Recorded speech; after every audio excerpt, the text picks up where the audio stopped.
There's no time.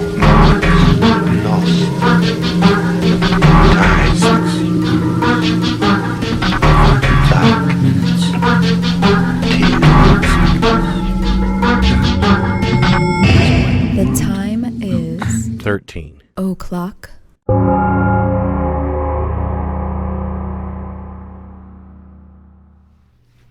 Hey y'all, time for another episode of the 13 o'clock podcast. This is episode 169. Yeah, this is going to be a good one. I think so. This was a topic that was recommended a very long time ago. This is Delphine LaLaurie. Yeah. And the LaLaurie Mansion in New Orleans, Louisiana. New Orleans case, yeah. It's evidently some slave owner and her boyfriend... Their husband, were torturing the slaves for some reason. Might have been some kind of medical experimentations. I don't know all the details, but Jenny dug up a bunch of stuff on it. Yeah, the thing about this case is that, I mean, I think nowadays, like I said, this was recommended to us as a topic a very long time ago, so we're finally getting around to doing it. I think nowadays people probably know the name Delphine LaLaurie because of American Horror Story. I can't remember what season it was. It might have been Coven, but they actually did do like a fictionalized version of Delphine LaLaurie, played by Kathy Bates. And, they kind of went a lot into like the legend surrounding this woman. The thing about this woman that's interesting to me, and I think this is the same thing that kind of interests me about like Countess Bathory, is that this woman undoubtedly did some terrible things. She pretty provably did like torture her slaves, might have allegedly murdered a couple of them for whatever sick sadistic reasons of her own. But in the years since, particularly since the end of World War II, stories about her, I think, have just got more and more embellished and got more and more crazy. So we're going to try to separate... with all of these, more and more salacious details being added, every time the story is retold. Yeah, which kind of happened with Countess Bathory, That's what I'm saying. This is a very similar kind of case, because it's a kind of thing where it almost... It kind of makes me angry because, Madame LaLaurie and, and both Countess Bathory, like I said, it's pretty... common. It's pretty well known that they did do some horrible things, but it's almost kind of like, oh well, that wasn't bad enough, so now we have to add all these other details. It's like, well, this woman, it's like the horrible things that she did to her slaves and stuff like that were terrible enough. Right. And it almost belittles her victims, to say that it wasn't bad enough that we have to add all these other crazy details on top of it. A story like this would sell. It would even sell. Exactly. It would even sell back in the 1800s. Yeah. And the best way to sell more copies of whatever newspaper it is that you're printing is to put more details in it. Yeah. So then how we've gone over this many times about how you cannot really trust old-fashioned news. You think there was fake news now? There was even worse back in the 1800s. It was straight up yellow journalism. The more salacious you could write a story, the more copies it would sell. So it encouraged newspapers to lie. I think to make shit up. Well, the interesting thing about this story, though, is that the newspaper reports from the time, they talked about what she had done and what they discovered and stuff like that, but they weren't super exaggerated. The exaggerations seem to have stemmed from about 1945, like a book of, Louisiana ghost stories or something like that. And the author of that book seems to have added a lot of the details about her that people remember to this day, and then people kind of picked that up and ran with it, to the point where, like I said, they did a fictionalized account of her on American Horror Story. It's like nowadays there's like a... So when did those books start coming out? 1945. So many years after she was dead. Yeah. When you think about it, it would be safe to lie about it by that time. Yeah, because all the relatives were dead, one. Two, back at the time this would have happened, the newspapers would have been careful with the story because they wouldn't want to foster slave rebellions. Yeah, because that was it was happening a lot around this time. So yeah, there was, and I'll get into that a little bit. So it probably have been more on the advantage of the local newspapers to stick to the facts, maybe even kind of minimize, but we'll see. Yeah, hear the stories. We'll try to get down to the bottom of them. But yeah, so this is like a really, really interesting story. And like I said, there's, still nowadays, I mean, LaLaurie Mansion is still there. It's on Royal Street in the French Quarter. And it's been renovated. I think it was first renovated in 1888, so it doesn't look exactly the same as it did when she lived in it. But it's still there. It's actually a private residence, so you can't go inside. But I think like pretty much every ghost tour in New Orleans will take you past there because it's one of the most famous, like, haunted locations in all of New Orleans, even though you can't go inside. But I saw a couple of those ghost hunter type shows where they just went in and interviewed people that lived there and people that worked there and at various times and stuff like that. And it's like nothing, the haunting, quote unquote, hauntings that take place there. It's nothing super egregious. It's usually just like, weird noises and doors opening and closing and shit like that. But yeah, so we'll get into that in a little bit. Before we do that, we'll do our shout outs like we usually do. We have a new patron this week named Gareth. So, hey there. Thank you very much for your support. Thanks, Gareth. Also, as I said, my short story collection, Associated Villainies, is out in audiobook, so if you want to check that out, you can. Eventually, I'll get around to doing Hopeful Monsters as well, but it's taken a long time because I'm kind of busy with other things. Obviously, Faceless Villain 3 and all that other stuff, too. I also wanted to say that, remember, because we said we were going to, mention this a few more times, but if you guys like board games, card games, stuff like that, I've designed a few that were kind of based around giallo movies. Yeah, they look really good too. So I have a site on the Game Crafter called Giallo Games, and I think there's 3 games on there now. I'm working on another one, but it's taken me a long time to do because this other one that I want to do is like a really, really big board game, and it's taken me ages to do it. But I do have 3 different games on there and an expansion pack for one of them. So I never mentioned that, and I need to make a commercial for it and shit like that too because I worked really hard on those. Yeah, another thing is I'd like to mention is that we're getting to the point now where we have so many subscribers. Okay. The show is already being supported by a hardcore few people on Patreon. You know what I mean? We have some of our, a lot of our patrons are like $20 a month. That's absolutely amazing.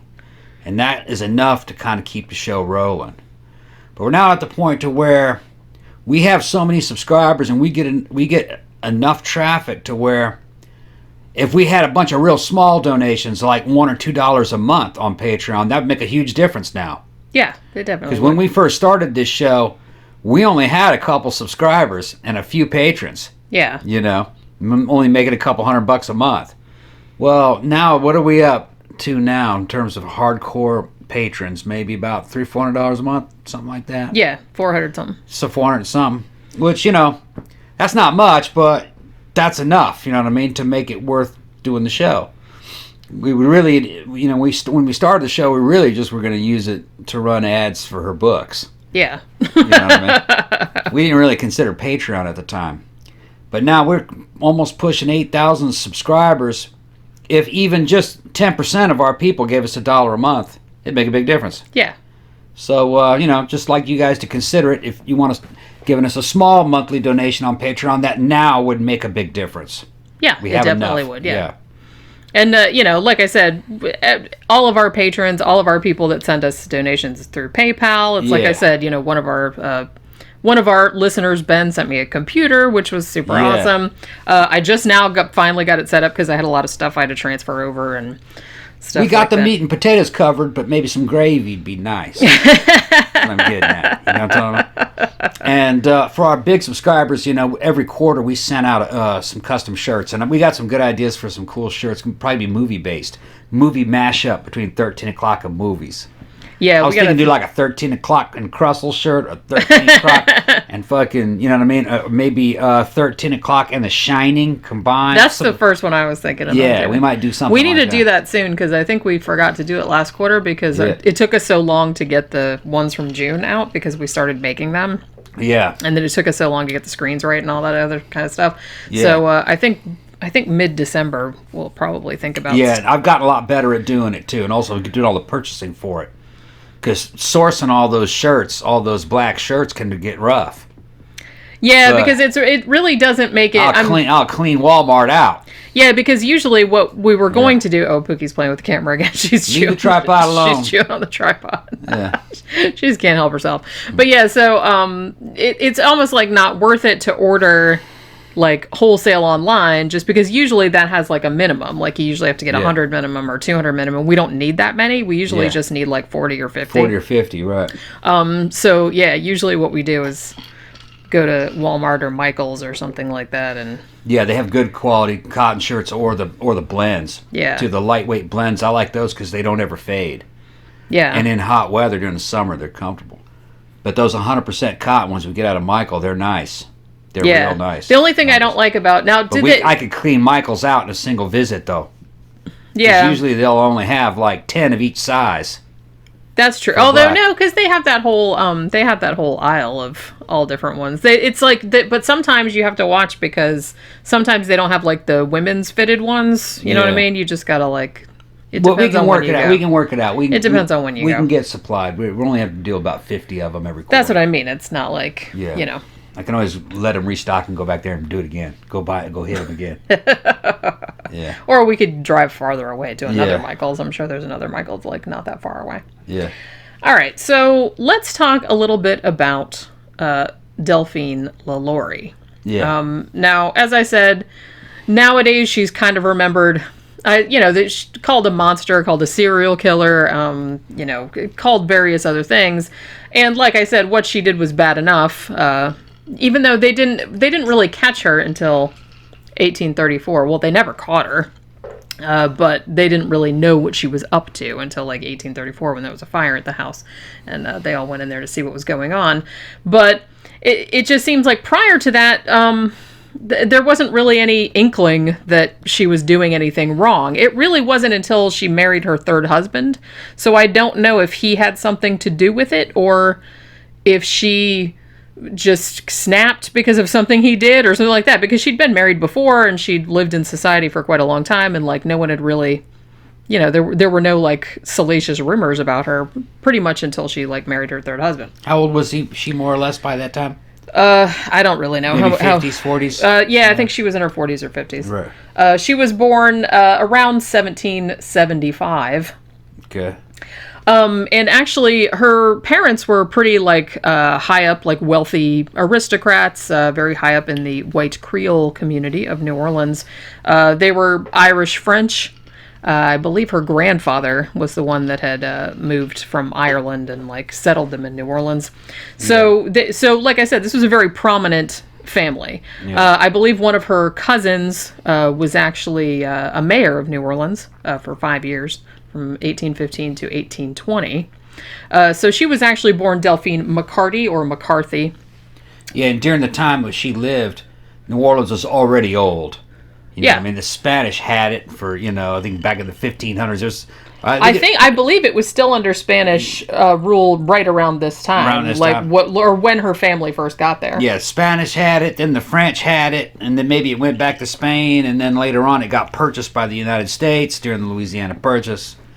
But still, through most of its history, you might even be able to say up until today, New Orleans is like a pirate city.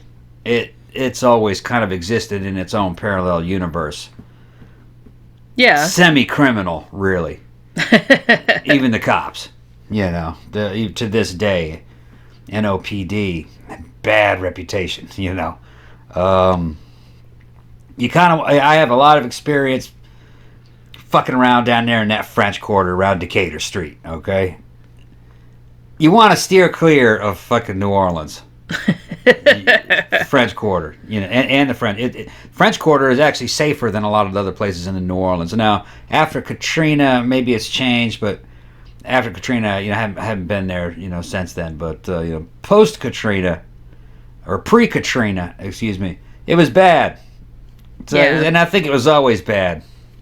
Well, it has a glamorized image. It does, particularly because of like Anne Rice and Poppy Z. Bright to a lesser extent. That's not the way it really is, though. Yeah. That's not the way it really is. You know who kind of called it? That damn Sylvester Stallone movie, Bullet to the Head.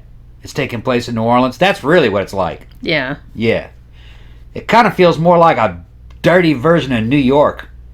You have a lot of people with New York accents, and a lot of them are from there. You know, you have a lot of New York Italians, and just not really a great place, really. You know what I mean? Well, a lot of organized crime. I do feel like, though, that happens a lot, not just with New Orleans. It happened with New York in the 70s. It happened with Chicago and all the mob and everything like that. Whereas, even though it's terrible and you probably wouldn't want to live there in real life, it's like people still have this kind of glamorized image of it. Like, they want to see movies about it, or there's something very romantic about it, I guess. Yeah. In like a fucked up way. It's like a dirtier, lower budget, smaller version of Las Vegas. But nothing's legal. Yeah. The shit that's going on there is illegal. A lot of it. Yeah. Yeah. But illegal, but tolerated in a weird way. Yeah. So, all right. So, Delphine's family, like I said, were very wealthy and had been in New Orleans for about 3 generations. Now, in 1800, when Delphine was about 14 or 15 years old, she was married off to her first husband, whose name was Don Ramon de Lopez y Engullo, who was kind of a high-ranking Spanish officer. Now, by 1804, he actually kind of got a promotion, I guess, and became like the consul general for Spain in Louisiana. Now, also sometime in 1804, Delphine and her husband went to Spain on a voyage. They're not entirely sure why. There's a couple of different reasons. It doesn't really matter, I guess. But they go on a voyage to Spain.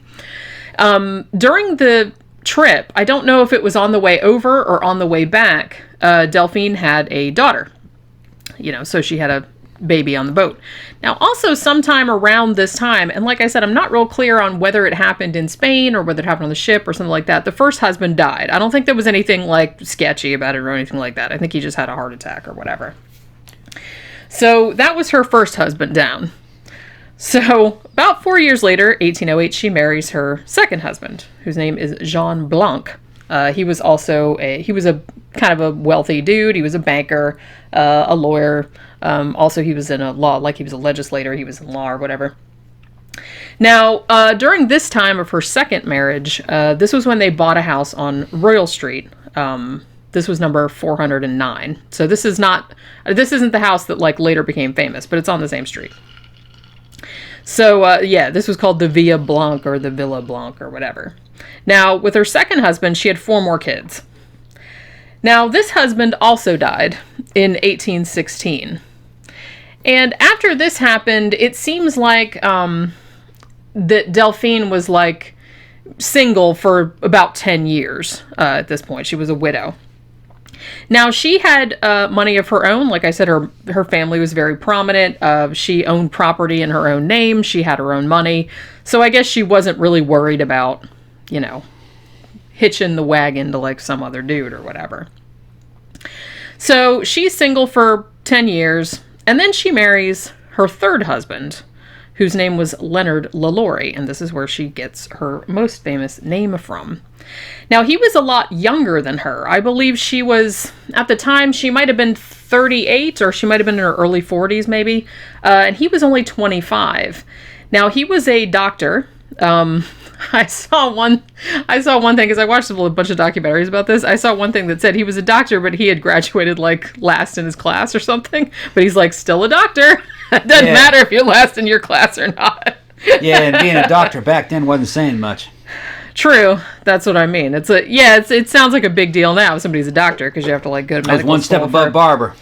Pretty much. I mean. Yeah, or sometimes glorified barber. Yeah. Yeah. Yeah. So he was only 25 years old, like I said, and he, as far as I know, he didn't have a shit ton of money. I saw like one source that said he came with a fortune of like only $2,000, something like that, which was a lot of money back then, obviously, but. I think not only was she a lot older than him and more prominent than him, but, she was also a lot wealthier than he was. So, I don't know what the whole situation was there. Yeah, I'm laughing at doctors back in the olden days. Usually the dividing line between doctor and non-doctor was that a doctor could perform an amputation. Yeah. That was the main difference.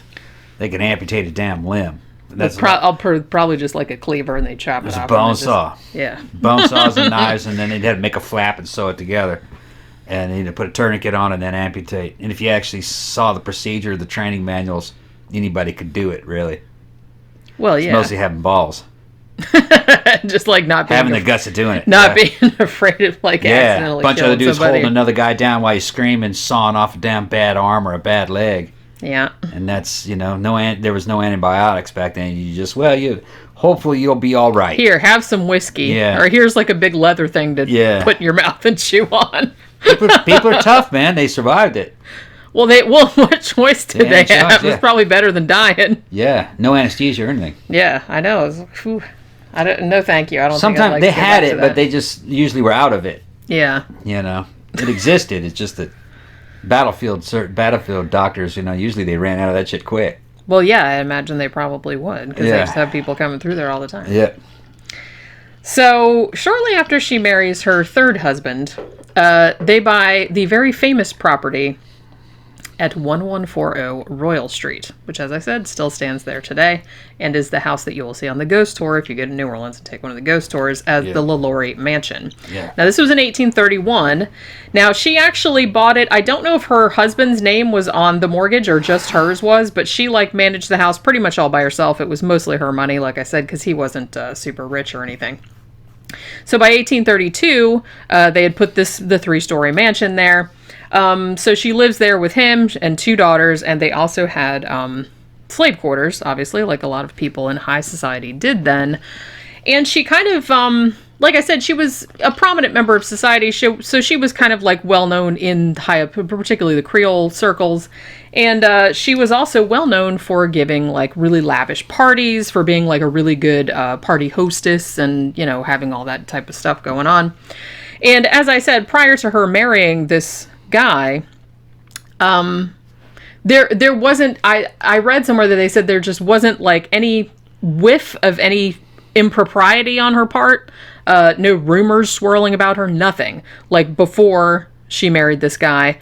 But then after they got married and after they had this house built, shit started to change.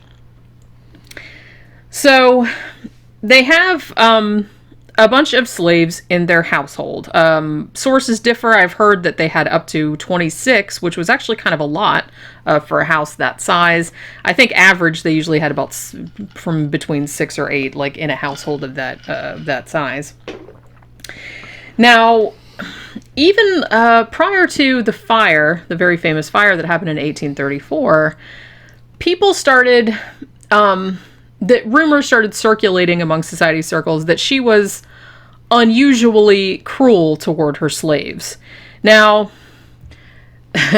it's funny because so many, it's not funny, but it's so many prominent families owned slaves at the time that you would think, why would it be a big deal that she was mistreating them or something like that? But there were actually laws about how to treat your slaves in New Orleans. There was also a whole culture behind it too. You know what I mean? Some of the stuff that you see in movies or you see in is not really, the way they show slavery. That's not really what you would find on the average. It was a spectrum. You know what I mean? Some of those plantations were bad places. Other ones are not so bad. You know what I mean? But you're dealing with another time. You're dealing with a time when human life didn't really have the same value it had now, and people didn't live long, and education wasn't that good. Even the very educated people weren't that well educated by today's standards. And just the whole cultural value system was different. But in general, when it came to plantation owners and slave holders, in general, the idea was almost like a damn pimp culture, in a way where the plantation owner was supposed to be like the king of his own domain, and his status came from how great and how rich his plantation was. And he evidently got a lot of bonus points if his slaves dressed in finery and were treated well. That didn't always happen, but those were the guys at the top. That was part of showing off their wealth and power. According to this culture, and it was this plantation culture, basically a cracker culture, really, to mistreat slaves would be considered kind of backwards and stupid and wrong. They wouldn't like that. Now they did punish slaves for what they, what crimes or for breaking rules, you know what I mean? But so did the Army, so did the Navy, But sometimes it would get kind of brutal, they'd hobble people, But it was a brutal time, You can't really apologize for it. You just have to take it for what life was like and what the thinking was like of those times. So yeah, if you mistreated slaves, other slave holders would, by the rules of their culture, they're supposed to consider you to be a piece of shit if you did that. Yeah, and that's why, like I said, obviously slavery was legal, but you were allowed, and this was, I'm not sure, because I'm sure the laws differed from state county to state to or county whatever, too. or county to county. County to county. In this particular area, in this part of Louisiana, the law was you were allowed to keep slaves in chains or irons, to keep them from going anywhere. You were allowed to whip them or flog them with whips, leather thongs, ropes, rods. You could do that. But anything other than that, you weren't really allowed to mutilate them or cut their limbs off or anything else, which is terrible to say, but was codified into the law. That's what it said. You couldn't arbitrarily execute them either. Yeah. They had to have committed some kind of a crime and found guilty. But like I said, you're talking about a time where things were not highly organized and it was different from county to county. Like, for instance, even Mississippi alone, Mississippi was considered to be a slave state, but there were counties inside of Mississippi that had banned it. And if the county, the free state of Jones, that's where Jones County, Mississippi, where my family's from, was called the Free State of Jones. Slavery was banned there. That's what all this slave catching was about. A lot of times, this runaway slaves weren't running to another state; they was running to another county. Yeah. So there was nothing made sense during that time. Civilization was still kind of forming. You had situations where states spent a lot of time trying to figure out how to actually solve problems that were happening between counties within the own state. You know what I mean? Yeah. You'd have a county saying banning slavery and another county saying, well, we have slavery and we have to ban that county from banning slavery. In other words, reverse the ban. Right. You're dealing with an agrarian society, and it was kind of a lot like feudal Japan with daimyos and fiefdoms, and Yeah. it wasn't uniform. It was not really it wasn't unified under a shogunate like Japan eventually became unified. It didn't. The South didn't really become unified until after the Civil War during construction, and even that really didn't happen all that well. You know what I mean? Because you had Jim Crow type stuff going on for a long time. Well, yeah, up until the 60s. Yeah, I would say it wasn't up until maybe the 80s the South they got their shit together. started to kind of and really, from my memory of it, what unified the South and changed the South was actually MTV and cable television. Well, it does have kind of a democratizing influence because everyone was seeing the same stuff. We all saw the same stuff. They were all aspiring to the same culture. Yeah, and when you see Duran Duran, okay, and then you see Prince, and then you see Michael Jackson, you start becoming part of a larger national culture over time. You know what I mean? Just things change. Yeah. You didn't have local Baptist churches telling you what culture was. You could now go on television and see what culture was. Yeah. So that's really what did it. And particularly the younger people of the time where they were all kind of just plugging all into this type of stuff and kind of getting more into the youth culture that was kind of rejecting from my generation, the old people. My generation shit. Everybody in my generation that I knew growing up in Mississippi or going to Mississippi every summer, they're not there anymore. Yeah. They moved out of that state. There's just other stuff to do. Yeah. Well, yeah, it's a big world out there. Yeah. But yeah, so basically, like I said, there were laws on the books that not to protect slaves necessarily, but just you weren't allowed to it was regulated. And as you said, there had been many slave revolts. There was some in Haiti. There was actually one in New Orleans in 1811. So people were kind of paranoid about mistreating their slaves because some people, some masters had been killed by their slaves, fighting back against them for their cruelty. You had assholes. Yeah. And you had mistreatment of people.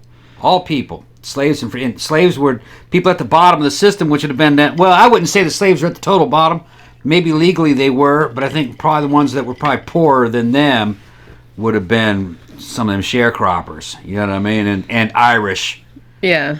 The Irish were slaves too, basically. But they worked their way out of it. But, yeah. Slavery was bad. Yeah. I don't think you'll have anybody arguing with that sentiment. That.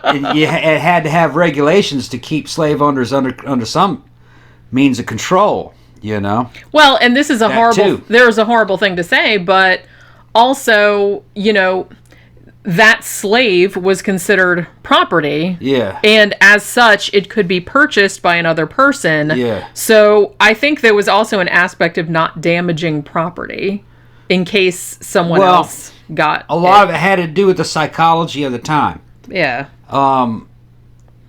You couldn't really get somebody to work for you. They tried this. This goes all the way back to ancient Greece, where Greeks were enslaving captured soldiers and taking them back to their own city to have them rebuild the city. You know what I mean? They weren't an agricultural slave for the most part, and their slavery was usually like a term of about 12 years. Then they could go back home. And then you had slavery during the Roman times, all right? And during that time, this is all part of Western civilization. During that time, they learned a lot about slave management, how to prevent uprisings, You can't really long-term get work out of people by beating it out of them. You have to give them rewards. And that's what the Romans did. And you rewarded slaves. You gave them better and better positions within the household. Now, eventually the Romans figured that if you were related to your slaves, they wouldn't revolt at all. And that started to go on also in the South, because they were crossbreeding with them. Yeah. And you put your sons or your cousins or your nephews, your half-black nephews, in charge of certain functions of the plantation, and you wouldn't have rebellions. That happened a lot. Yeah. They'd send them to France and have them trained as cooks and then bring them back under pseudonyms. And then say that they were from France. There was a bunch of different ways to get them out from underneath that system, or to get that system to work for you. So they had it all down to a science, really. But like I said, it was piecemeal. There are all books written about it and letters that survived. Some plantations were better than others. Yeah, just like... Some of them were fucking bad, really bad. They were broke and they were beating the slaves, and slaves were dying. And slaves were running from it and shit like that. And other ones were more kind of just like a work camp. Yeah. You wouldn't want to be a slave. Well, yeah, like I said, nobody I don't think anyone nobody would choose to. it. No. No, of course not. No. But yeah, so it seems to be that, as I said, once Delphine and her husband had moved to this particular house on Royal Street, and had their slaves in their household that they were maintaining, it seemed like rumors started to swirl about her mistreatment of them, which, like I said, was egregious even for the time. Yeah. So the stories kind of started to come out right around 1831, that... other people who lived around town or moved in those same circles said that her slaves looked unusually thin, as though she'd been starving them, that they looked very haggard and wretched, quote unquote. Like I said, more unusually than other people's slaves. They looked really bad, they looked really tired or sick and things like that.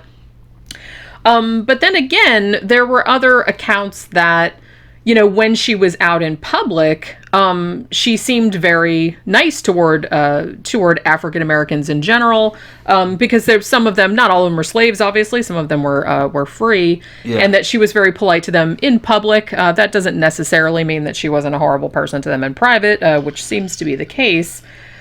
But there's kind of a thing where I was reading this one thing on like a kind of a historical website about like maybe all of the reasons why she was acting in this particular way.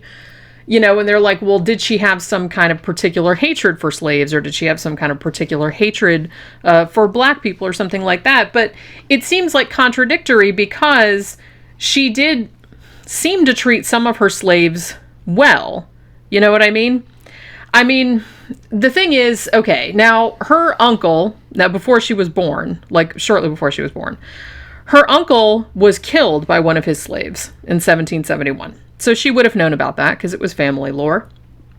2 of her cousins were killed in the New Orleans slave revolt in 1811. So some people have speculated that maybe she particularly hated slaves for that reason, because they had killed some of her relatives and things like that. But the thing is, though, after her second husband died, Jean-Paul LeBlanc, he had actually left in his will, like, to liberate one of the slaves for whatever particular reason. So she did actually do that to honor his wishes. And she had also released some of her own slaves just for good service, or for being particularly faithful, or things like that. So it's not like she had kind of an overarching hatred for them, because some of them, it seems like she treated them okay. You know what I mean? There was something going on. If they were doing it the way it was been described, they were doing it for some kind of a reason. That's what I'm thinking. Or maybe being nice to black people in public and being nice to black slaves in public was a cover. That's kind of what I'm thinking. Something like that. We just have to find out more. I don't know everything about it. You know more about it than I do. Yeah. You did the research. And another thing, too, was that a lot of, and like I said, there were a lot of, like, freed black people, and, you had the whole culture around New Orleans where there was a lot of mixed-race people at the time. Yeah. So it wasn't that unusual, and actually in Delphine's family, there were a lot of mixed-race relatives of hers. Many of her dad had a mixed-race mistress. Yeah. So she actually had a mixed-race half-sister who she was, by all accounts, very nice to, and, like, gave her money and helped her out and things like that. Yeah, there's all kinds of stuff that was going on during that time, and even after that time. I don't know if we mentioned it before in other shows, but I'll mention it again. They had these things called octoroon balls, and a whole octoroon culture. And octoroons and quadroons were kind of like the geisha of the South. If you want to say the South was kind of like feudal Japan, which in many ways it was, the octoroons and the quadroon women would have been geisha. Yeah. And you couldn't marry them because they had all the kind of laws. Usually rich white guys were into forced marriages with other rich white women. A lot of times they didn't like that girl. It was just something that their dad put it was up just to. like a financial arrangement. It was to merge 2 empires together, financial empires. So you didn't choose your wife, but you could choose your mistress. And you'd enter into a contract, or you had to give her a certain apartment.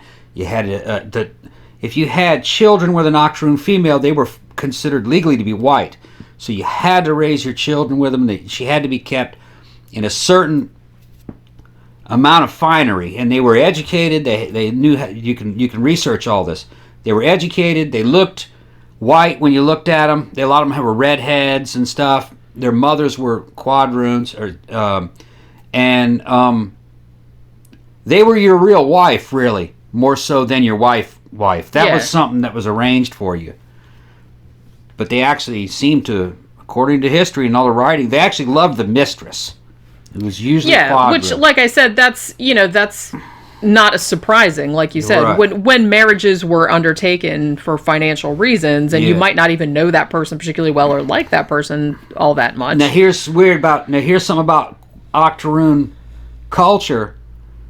Octoroons were so highly sought after, and their standard of living was so high compared to other women of the time that you had fake octoroons. Yeah. You had fully white women straight from Ireland adopting an American accent and trying to fake credentials and hire a quadroon woman to act like her mother at this damn octoroon ball to fucking cut this deal.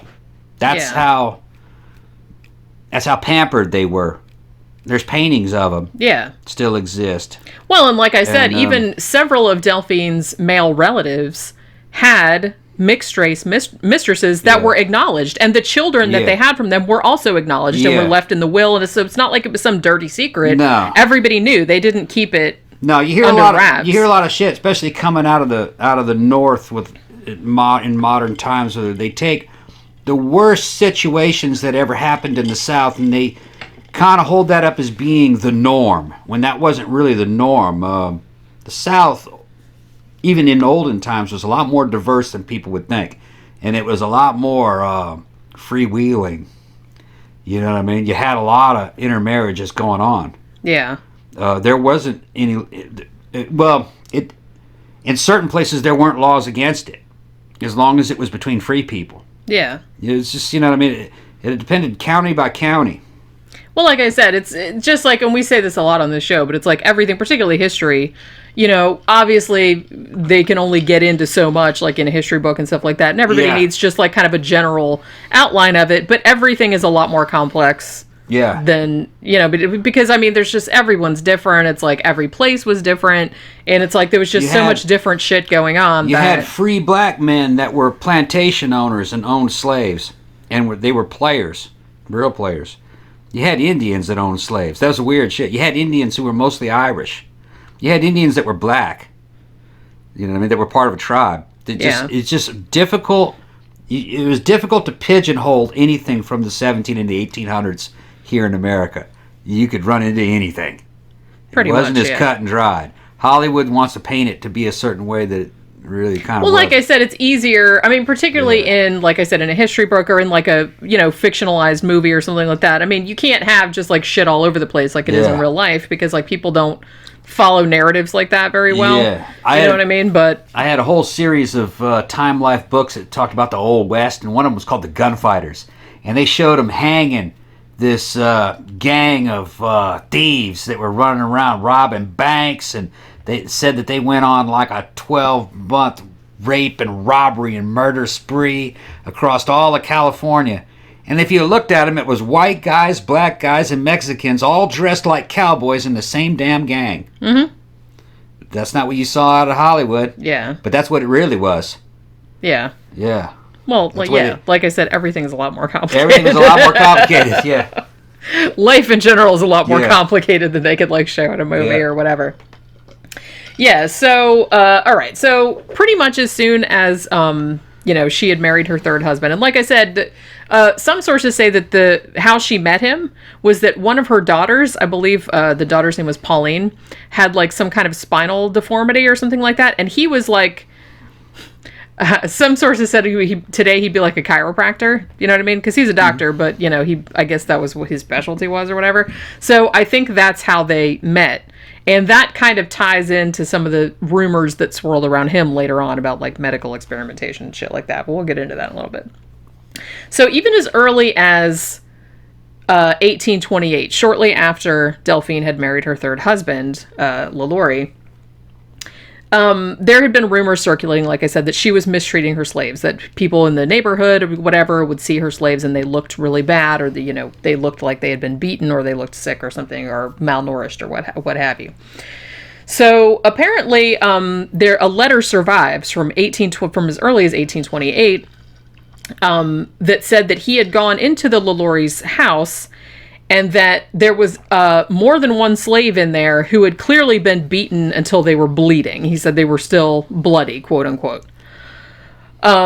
He also pointed out that Delphine and her husband did not get along, that they were constantly at each other's throats. They were always fighting. They would often separate and then get back together like later on. So it was like a real, tumultuous relationship. Let's call it that. So as I said, there had been all these rumors kind of circulating. Now, some of the most famous accounts of Delphine's mistreatment came from an English journalist named Harriet Martineau. Now, she came to New Orleans in 1836 and started hearing the rumors herself and started kind of looking into them. So a lot of the people in the neighborhood, like I said her slaves looked really bad. Another thing that came about was that apparently Madame LaLaurie when her daughters, like if her daughters tried to help the slaves, like tried to feed them or like tried to, let them loose or, help them with their injuries or whatever, then the mom would beat them too, like her own daughters, like she didn't want them helping the slaves out. So there are records that a young law student was sent to the house to investigate these rumors. Because like I said, if she was doing what the rumor said, then that was in contravention of the law. You could whip your slaves. Yes, you could keep your slaves in irons. But the shit that she was doing was beyond the pale. So she actually did get investigated for that. However, when the guy turned up at the house, apparently he found her so charming, and I guess none of the slaves would say anything against her, that he kind of concluded, oh, well, maybe there was nothing going on, or maybe there was a lot of stuff exaggerated, and everything like that. But as I said, the rumors were bad enough that they actually did send people to investigate. Now, one of the most famous stories, whether this is true or not, I'm not entirely sure, but one of the most famous stories that circulated about Delphine LaLaurie was the tale of the slave girl, Leah. Now, this little girl was apparently about 12 years old and was a slave in the household. And apparently, neighbors allegedly said that they saw this little girl running across the roof of the house on Royal Street with Madame LaLaurie chasing after her with a whip. And that this little girl either fell or jumped off of the third floor or jumped off of the roof of the mansion and died in the courtyard. Right? Now, later stories said, like I said, the girl is usually given the name Leah, either Leah or Lia. The story goes that she was kind of like she was one of the slaves that would take care of her hair and, her bath time shit and everything. So apparently the story goes that this little girl was brushing Madame LaLaurie's hair and caught a knot and pulled it too hard. And then it made Delphine really mad. So she started chasing this little girl through the house and onto the roof with a whip. And the little girl either fell accidentally or jumped off because she was wasn't having it anymore. This story sounds awful familiar. Doesn't it remind you of something? What's that? Same story that they told about Countess Bathory. Mm-hmm. Yeah. About how Countess Bathory became a vampire. That's right. I forgot all about that. So, I'm suspicious already. That's probably why this was reminding me of Countess Bathory. Like I said, and I'm not saying that Delphine LaLaurie wasn't a terrible person. She was. Yeah, but she did mistreat people. Yeah. They know that. But did that story actually happen? This story, I'm not sure this actually happened. That sounds like something out of a damn vampire story. Yeah. I bet you that's not true. That's a legend. Yeah. You know what I mean? I think that was added.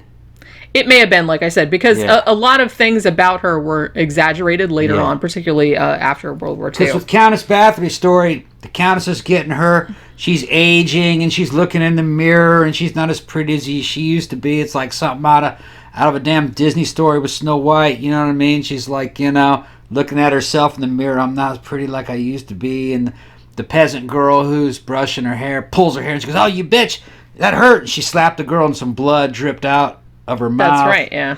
I had forgotten about that. The Countess fucking grabbed the thing and tasted the blood, or she rubbed the blood on herself, and that part of their skin looked newer. Yeah. So she decided to use blood. It's like oil of Olay. Yeah, yeah. So that's the blood of virgins. That's a similar story. Yeah.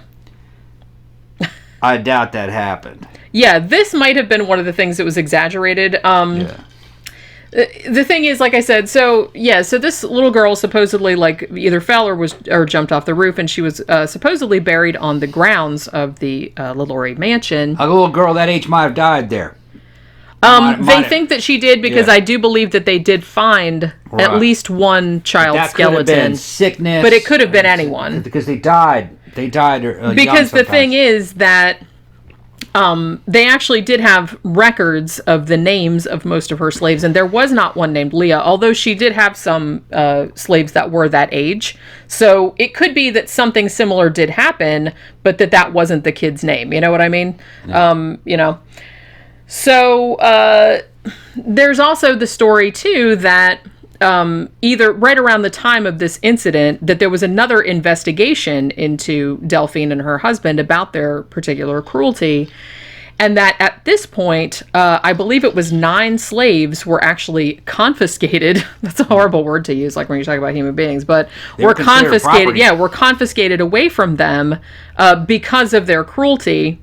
However, the story goes, what ended up happening was that they actually ended up getting those slaves back because some of their relatives went to the auction and bought them back and then gave them back to the LaLaurie Bought family. them under discount and gave them back. Yeah, so it was like, there are some like spotty records of these types of transactions going on. Like I said, the records are, patchy.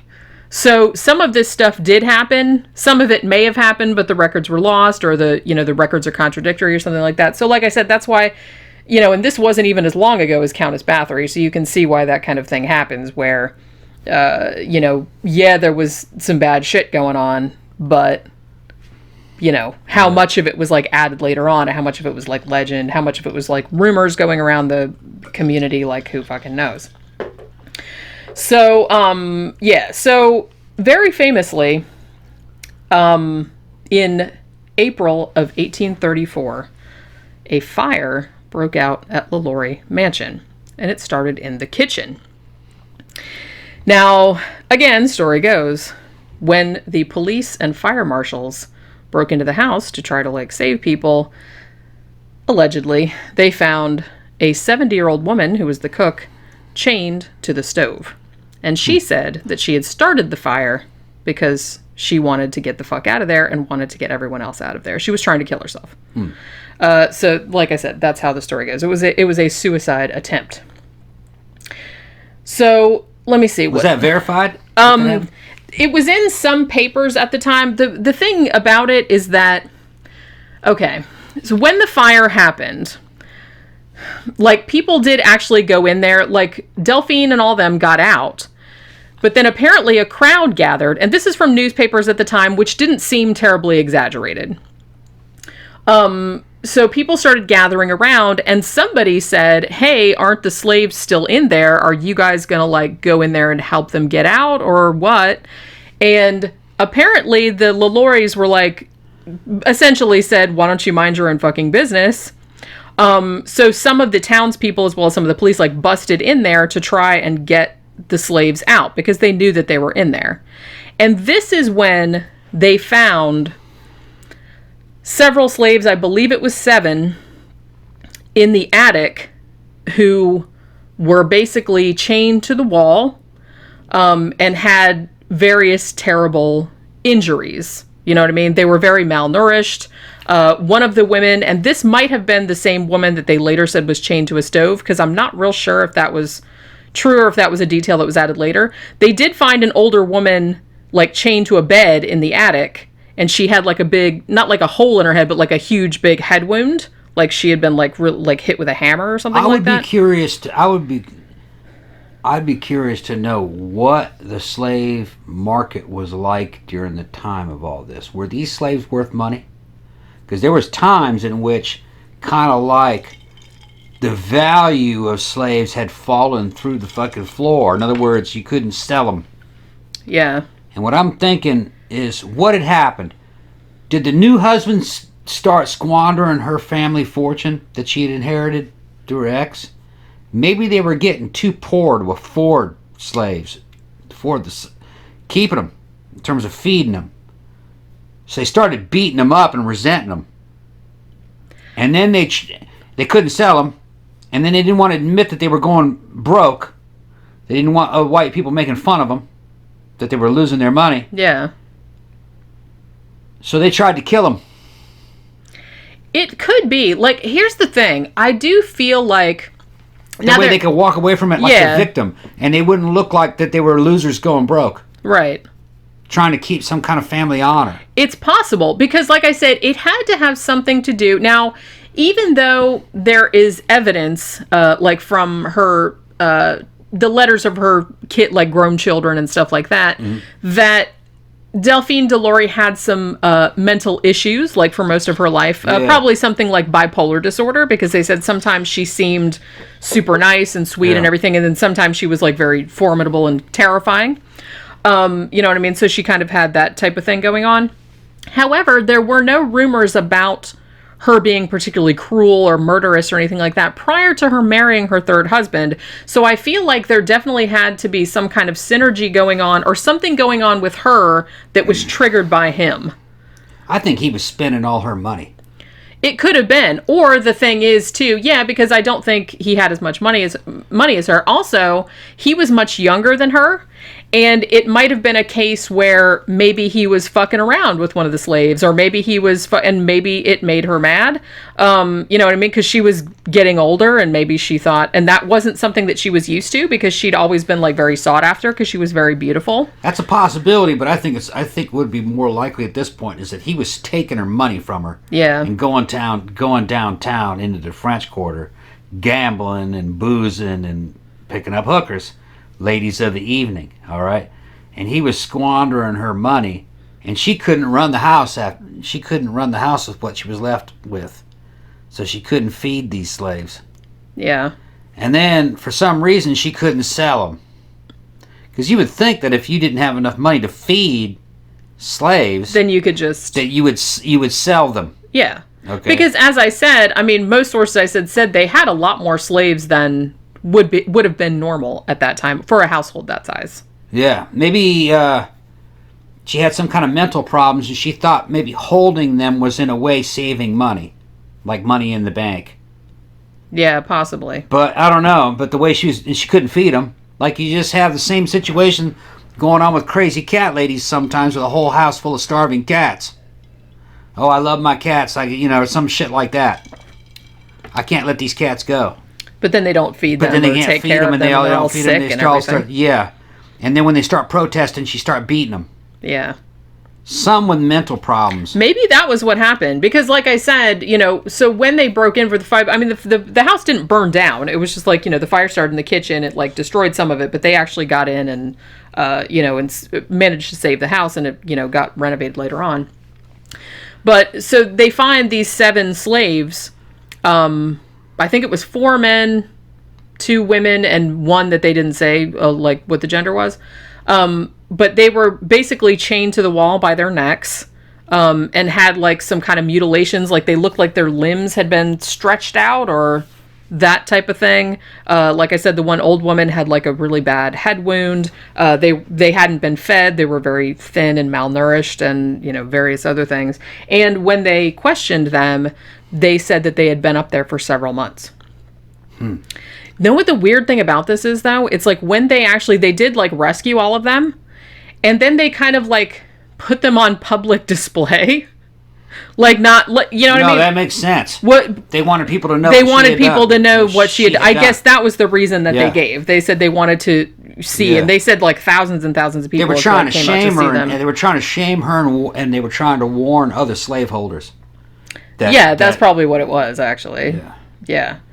Now, because I know some people wouldn't believe it. They really were trying to control. This goes back to fucking the Roman era. Yeah. They were constantly trying to put controls on Roman slaveholders about what you could do and what you couldn't do. You know what I mean? You couldn't arbitrarily kill slaves, even back in Roman days. Yeah.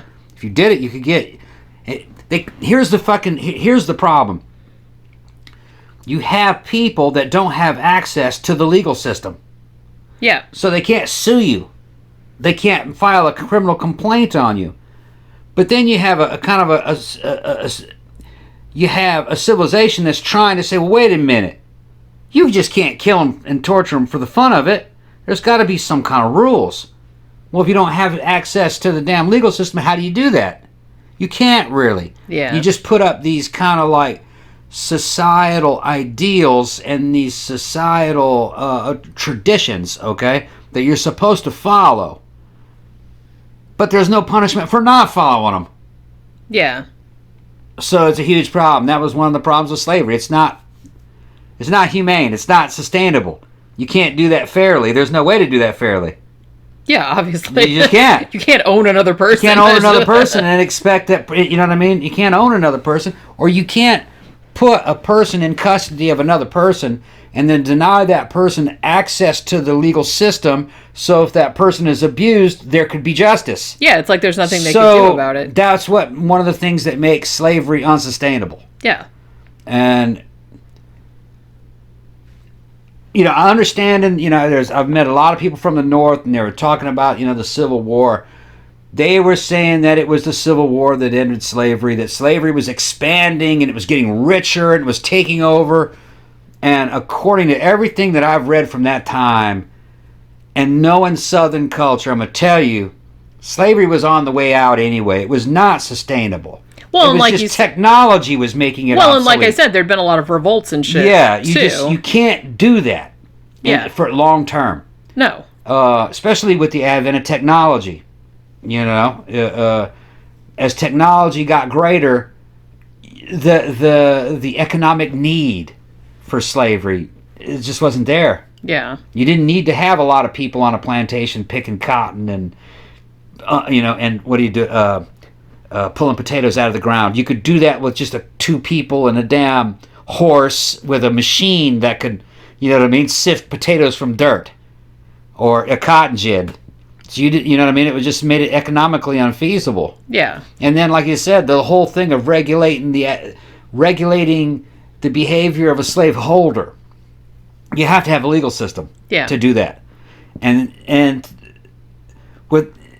if you're going to use the legal system, then that means that the slave has to have access to the legal system, which means that he's not a slave anymore. Yeah. So it's just not possible. It was not a long-term solution to society's economic problems, and it just wasn't. Yeah. It was slavery had been going on since the Greek era between Europeans, and then later in the 1400s, the Pope okayed the purchase of black slaves on the market, and the European empires decided to use them in the New World. That's how they got here. The United States didn't invent slavery; we inherited it. Yeah. It was here before the United States had formed. When the United States had formed, slaves were already in it. And it was just kind of a leftover thing of the European empires. And what did it take? About 100 years for them to work that out? Yeah. Yeah. It was just part of the evolution of society. But you just can't have humane slavery. Yeah, like I said, that's a complete oxymoron. It doesn't work. It's a complete... Even if you treated them well, you still own that person. You don't... Yeah. They don't have any fucking... They can't get away from you. They can't. Yeah. They're legally bound to stay there whether they want to or not. So it's just not something that's feasible over centuries and millenniums. You know what I mean? Civilizations have gotten away with it for hundreds of years. You know what I mean? I think black agricultural slavery went on for about 300 years, something like that, 300 or 400 years, and that was about the cotton gin had a lot to do with it, and also.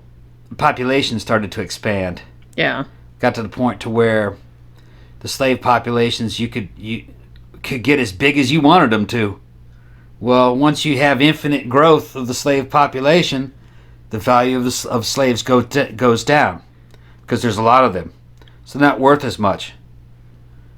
So any money you invest in it, you'll lose eventually. Yeah.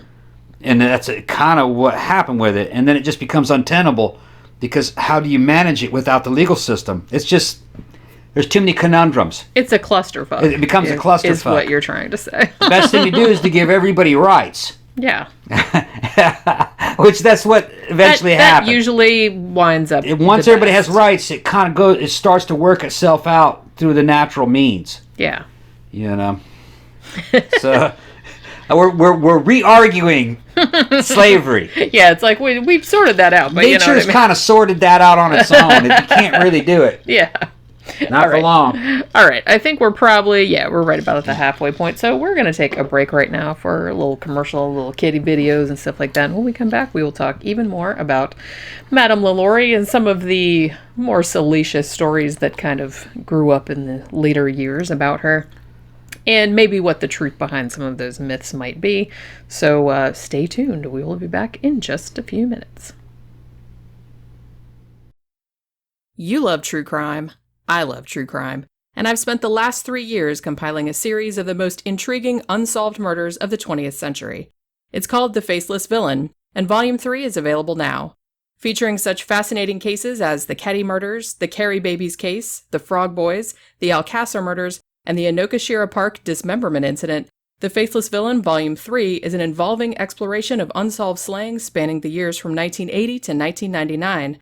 Pick up your copy in print or ebook formats on Amazon, or download the audiobook version from audible.com, and get ready for a chilling journey through modern crime history.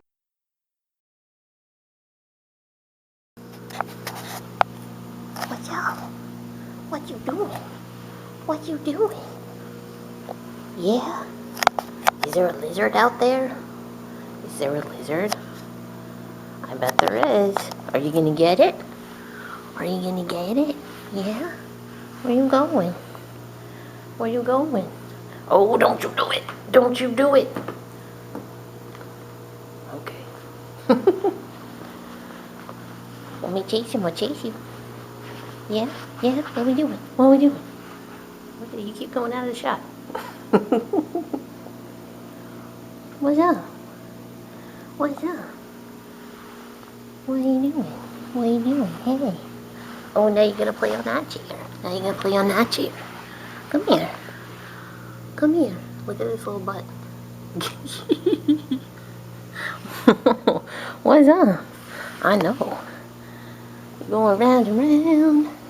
Yeah, where you going? There you are. Where'd you go? Oh, I know. Oh, she loves speed. Just like Quentin Tarantino. Oh my goodness, get that foot. Get it. Get it. Oh, foot love. Okay, bye. Okay, we're back talking about Delphine LaLaurie. Yeah, I'm here arguing against slavery. I know. Yeah, isn't that funny? We're arguing against it again. That's a pretty controversial stand to take. Yeah. Right. I'm being facetious. Yeah, none of that shit. Know. None of that shit happened out of the goodness of anyone's heart. You know what I mean? I think the early arguments, like during the 1400s through the church, it's like, yeah, go ahead and buy those slaves because we'll save their souls and we'll know how to take care of it. We'll take care of them. Yeah. We will take real good care of them. Yeah, that wasn't out of the goodness of their heart. And ending that shit wasn't out of the goodness of their heart either, because they just said, yeah, you know what? Holding these people as slaves is a clusterfuck. Yeah. You know, let's just make them peasants like everyone else. Yeah. And we'll toss them a gold coin and tell them to get the fuck out of here. Yeah. Because you don't take care of them. Mow my lawn. Yeah, we see how get well the fuck that out of here. We see how well that worked out. Treat them just like the rest of these fucking white trash motherfuckers. Yeah, pretty much. So, yeah, we're all in the same boat now. Yeah, all this broke-ass motherfuckers. Yeah. Seriously. Yeah. Yeah, all right. Life ain't easy. And, they're unless you have millions of dollars. Unless you have millions of dollars, you're here to be fucked. Pretty much. Yeah, so just better have some lube. Better have some lube. Yep, that's what I always say. Yeah. Gonna fuck me, at least lube that shit up first. All right. So, as I said, so they did actually rescue 7 slaves from the LaLaurie mansion who had been grievously mistreated, had been chained in the attic apparently for several months. I don't know if I mentioned this, but they had also been, some of them had been bound in like really unnatural, like uncomfortable positions, and they had been there for like a really long time, so their, limbs were all messed up. Yeah. One of them had been hit in the head. They were all malnourished and stuff. So, so they take them out of the house. They took them to the local jail, as I said, and put them on public display. About 4,000 people came out to look at them. 2 of them subsequently died. The other one survived. Now, shortly after news of this got out, which was pretty much the same day or the next day, a mob of locals surrounded the LaLaurie mansion and stormed it, Yeah. And pretty much just went in there. Just in case there's any more people in there, baby. Well, yeah, and they pretty much like trashed the place. Yeah. They looted it. Yeah. All this other stuff. They said, like, the newspaper reports at the time said there was hardly anything left in there. Like, everybody just like stripped it bare and like fucked it up and everything like that. They were taking souvenirs too. Probably. And they trashed it also, just right. because they were fucking mad. Yeah. So yeah, now apparently newspaper reports at the time said they did actually dig around the grounds and they did find 2 bodies, one of which was a kid. I don't know if the other one was an adult, but one of them for sure was a kid. So whether this was that little girl, I don't know. Now, did they ask the slaves what had happened? They just said, we've been in here for several months. So they didn't really understand. And they hadn't been eating, and they had just been beaten and whipped, and they were like had whip marks like all over their backs and like. Okay, so these rumors of torture and shit. No, I'm talking about the rumors of medical experimentation. That's that. I think that kind of came later. Okay, that was something and I think that was something that just came about because facts of the case are that one, Madame LaLaurie probably wasn't up to anything until she married this doctor. Mm. And so some have speculated that maybe it was his thing and he was like experimenting on them somehow. He was like a chiropractor, so maybe he was like trying to do some weird spinal shit. But that, to me, that seems like a reach. Yeah, they're reaching. Like I said. So the black people didn't really know why. No, I didn't. Not that I know of. I mean, basically. That's evidence right there. Yeah. If you're asking me, that's a sign of insanity. I'm kind of leaning toward that as well. I mean, I think that either her or her and the husband together, they started going nuts, and they were just like had some kind of weird sadistic. Yeah, if there was some kind of a criminal motive to make money or to do this or that, the slaves would have known what the motive was. Yeah. Because it would have been obvious. They're saying they don't know what the motive was. Or I never read anything that said that they knew. Also, the only thing that I've ever read that they said, like when they rescued them, was we've been up here for like several months. That was all I knew. And it's like they're not feeding us and they're beating us and shit. You would think that the authorities would have... and they're chained to the fucking wall by their necks and whatnot. You would think that the authorities would have questioned them. They did. And like the fact that... So I'm kind of thinking... Because particularly after the story came out, like after the fire...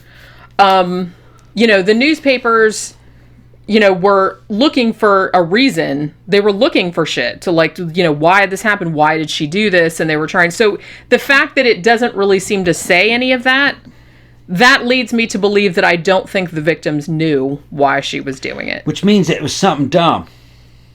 Probably. I'm thinking that what it was is that he was spending all her money. They couldn't take care of these slaves anymore. They couldn't sell them either. For some reason or another. Maybe they weren't worth any money, or they were embarrassed to sell them, because that would prove that they were going poor. That they were poor, yeah.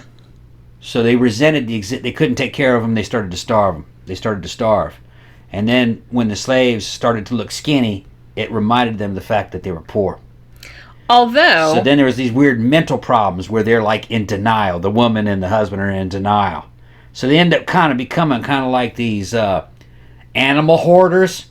It's not to say, I hate calling people animals, but they're keeping them like they're animals. Yeah. And they start acting like an animal hoarder where the animals are starving and they won't let the damn animals go. So they just stay in these cages and starve to death.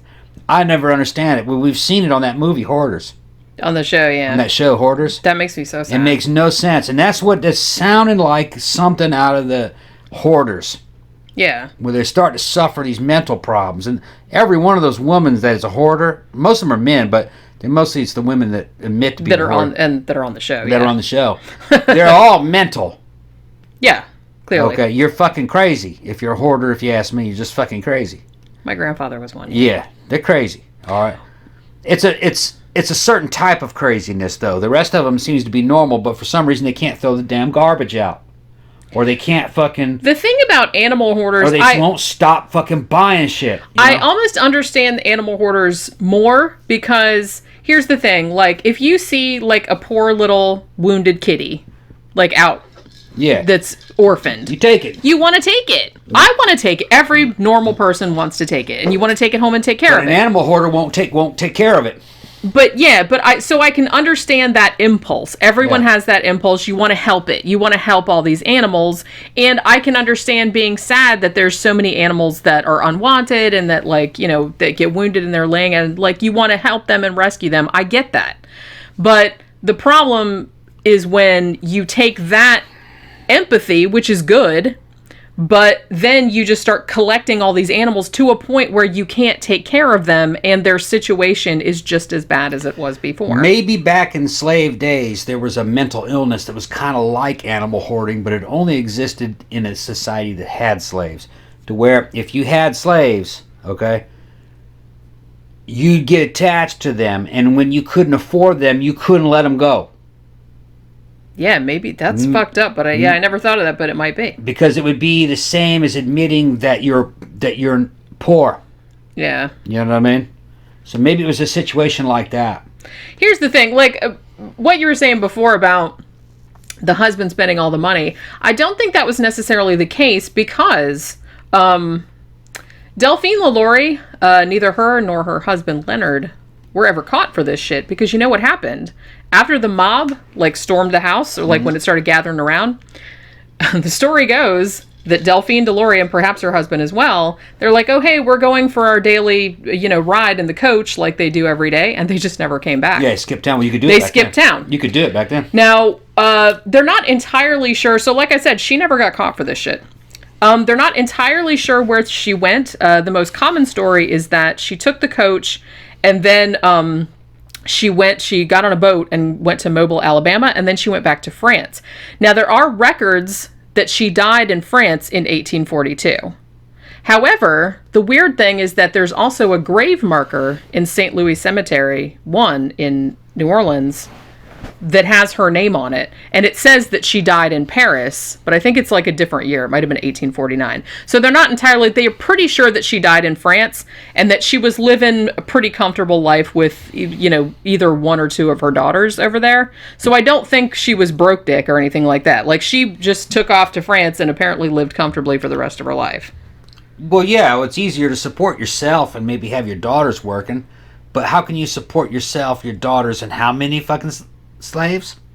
Well, like I said, some sources said that it was as many as 26. 26 slaves? Yeah. That's a lot of money. Now, they found 7 in the attic. So I don't know. I'm sure Maybe she had other ran. ones. Well, like, yeah, some of them ran. And like I said, there are records, too, that some of them she had sold. Some of them she had emancipated for various reasons. So, you know, it's kind of like... I think she was losing her money and her mind. That's what I think. I kind of feel like she might have been. And like I said, it might have been one of those things. Because remember, we've done this couple of shows about killer couples. Yeah. And you know what I say? Like, sometimes, like, the woman has some problems, like I said. Because Madame LaLaurie, like I said, from all accounts, and this is from, like, her children and stuff like that, they loved her. But more than one of them did mention that she was a little bit... She's crazy. Well, yeah, it's like she could be really sweet and really loving and something like that, and then she could kind of turn on a dime and like just be like a hell beast. So I think she had maybe a little bit of bipolar disorder going on. So she might have had that already, and then maybe she married this dude, and maybe he had some kind of mental illness too, or maybe he mistreated her, or maybe something like that. And the two of them together, like, it just kind of evolved into this perfect storm of shit. Because, like I said, you know, more than one person reported that their relationship was very contentious. They were always fighting and breaking up. And I think later she alleged that he had beaten her and things like that. So it wasn't a happy marriage. So maybe there was some kind of trigger between them, or just when they got together, that kind of happened. Because it seems like she didn't do anything bad that anybody knows of until she married that dude. Yeah. I'm not saying it was his fault. I don't think he was involved with the actual torture, maybe, or he knew about it but didn't do anything. Could she have done that on her own physically, or do you think maybe she could order other slaves to tie up other slaves? Well, that's possible too. Maybe she didn't want to get her hands dirty. Maybe she would just like tell them to do it, and she would do worse to them or something like that. It's like might have been a situation like that. You know? Yeah, and then you got slaves of damn Stockholm Syndrome slaves. Okay, I'll do it. Well, yeah. Well, and when you're seeing this crazy woman, like, doing this to other people, you're like, well, fuck, I better do what she says. Otherwise, she's going to do that shit to me. I don't want that done to me. Yeah. Like, you can understand how it happens, you know? It's like if you're in a situation like, and if you like escape or ran away, where the fuck are you gonna go? Yeah. You know what I mean? They didn't have any recourse. I have a feeling the authorities found out. They knew, but they just didn't publicize it. It could be. Because it would have been easy to get down to the bottom of. Yeah. Those slaves would have told them. Yeah. Would have told exactly what happened. Yeah. Who tied them up, what the situation was. They would have known. They weren't dumb. Yeah. It's just, for some reason, the authorities didn't want to talk about what happened. Maybe. And like I said, she was kind of like very well placed in society. She had a lot of money. Her family was very prominent in New Orleans. And the cops so they might have covered some shit up. Yeah, and the cops back in those days were glorified like mall cops, really. Yeah. Most of them, you know what I mean? The only ones that you could really recognize as a real police force back in those days would have been something like the Pinkertons. Yeah. Which were like a mercenary police force, But your average local cop was just like a rent-a-cop. Yeah. So... Well, and like we said before, it's like they couldn't catch a cold unless they saw some shit happening in front of their face. Because it's not like they didn't even have fingerprinting at this stage. Yeah, there was no investigation. That didn't really happen until the end of the 19th century. All they could do is put a posse together and fucking run out there and look for somebody if they already knew who it was. Or, if it was just like, well, you're the first person that looks guilty, so you did it. Crime solved. Yeah. No professional police forces. No, not really. Like I said, this was very early. Yeah, it's early to mid 19th century. So. Well, we resolved that it didn't have anything to do with human experimentation, though.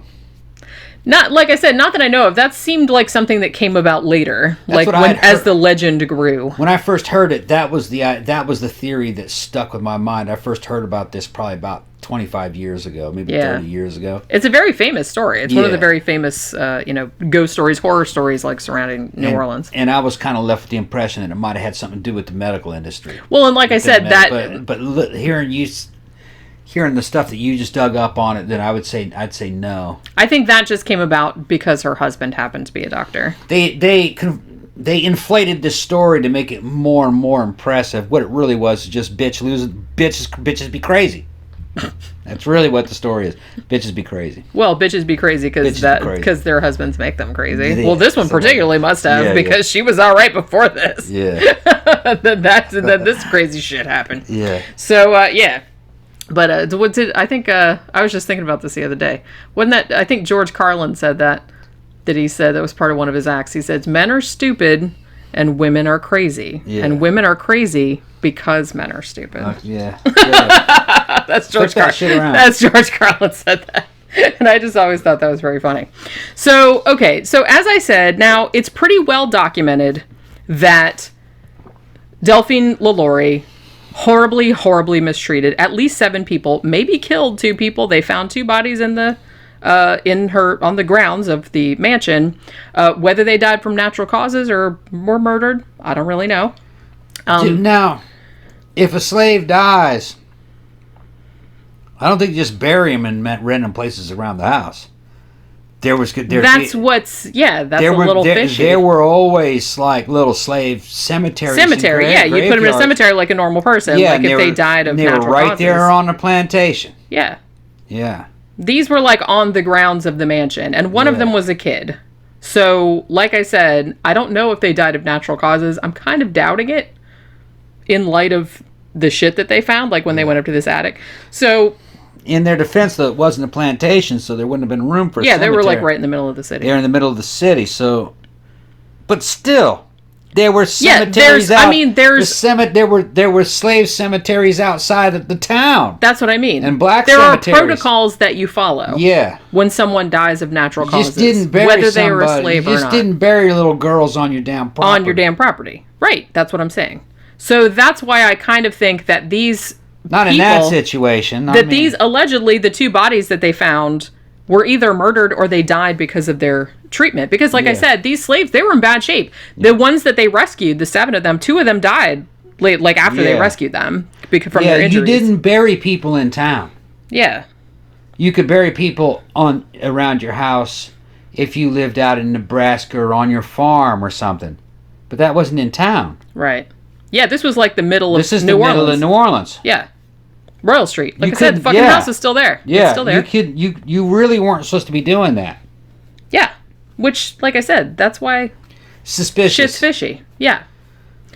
So, right. So, as I said, what she did was bad enough. And like I said, in a slave-owning place, there was enough rumors swirling about her that she had detectives going there. They had, checking on her because of the shit that was going on about her. So what she did was bad enough. However, over the years, I feel like a lot of embellishments have been added to a point where when you say Delphine LaLaurie, because some of the documentaries that I saw about her were pretty, fact-based, but a lot of the ones that I saw, particularly ones that were more, of a paranormal bent, or they were, trying to say the mansion's haunted and stuff like that, went with the more fanciful, details that kind of didn't really, they weren't in the newspapers at the time. They only kind of came out later on, like in later books about New Orleans, history and shit like that. So I think that some of the details were added later on. One of the books that's most responsible for a lot of the more, out there details about Delphine LaLaurie was called Ghost Stories of New Orleans, which came out in 1946. Now, in this book, they said that they basically called Delphine LaLaurie a sadist, and they said that the male slaves that they had found in the attic were naked and chained to the wall, which that's true. But then they went on to say that their eyes were gouged out, that their fingernails were pulled out by the roots. Some of them that they quote unquote had their joints skinned and festering. Big slices taken out of their buttocks. This is what I remember. Yeah, so this is a very common story about this. That their ears had been kind of cut off and were just kind of hanging there in strips. That, and I've heard this too, that she would cram shit in their mouths and then sew their mouths shut. Some of them were said to have had intestines pulled out and knotted around their waist like a belt. One guy was said to have had a hole in his skull. Now, notably, I think one of the skeletons that they found on the grounds did have a hole in his skull. Yeah. So that might be where this story comes from. But the story goes that when they found this guy in the attic, that he had a hole in his skull, he was still alive, but he had a hole in his skull, and then he had either a stick or a wooden spoon inserted into the hole, the better to stir his brains with, I guess. Whoa. Yeah. So, like I said, a lot of these stories kind of came about later on. Like I said, not until the 1940s. Okay, so this isn't from the cops that are saying this. No, this was not in any contemporary reports of the fire or the people that they found. Okay. Like I said, that shit is true. It was in the papers. As far as I know, the two bodies that they found, and I said, I think one of the bodies did actually have a hole in the skull. But all this stuff about, so their intestines were pulled out or their mouths were sewn shut or things like that, I think all of that was later exaggeration because I don't think there was anything like that in the contemporary reports. That would have been mentioned back in the day. And particularly because, the shit that she did do was bad enough. A fucking mob, took over her house and just, tore it up. So everyone was angry. Yeah. And a lot of the newspapers were looking for shit about her, shit to write about her. So they would have written that if that's what had happened. But as far as I know, that wasn't in the newspapers at the time. No, according to everything that you told me, the slaves were taken to the jail because that's where you could hold them. Yeah. All right, not as criminals, but just as victims. Yeah. They were taken to the jail and then they were put on display so that people could see the abuse that they went under. Yeah. And based on what you're telling me, I think the main abuse was starvation. And keeping them chained to the wall by their necks.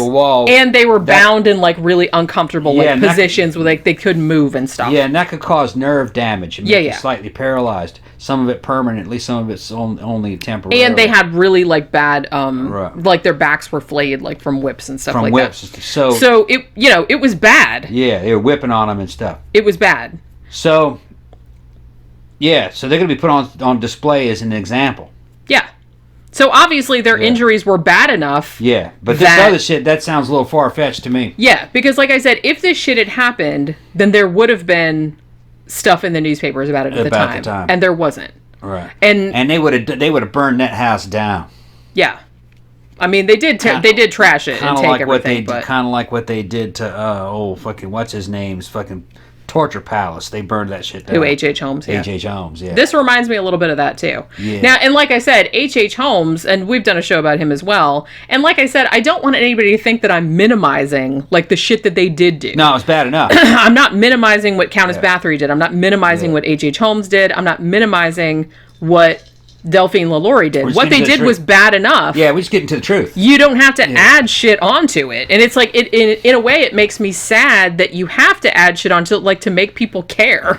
Yeah. It's almost kind of like that, which is kind of upsetting. Well, it's kind of goes to show that even back in the slave days, they had compassion and common sense for people, and there was outrage that they did that to those people, even though those people were slaves. Yeah, and I mean, the average person didn't like that newspaper accounts at the time, right? And so I'm imagining this is probably true, or is only just a slight exaggeration.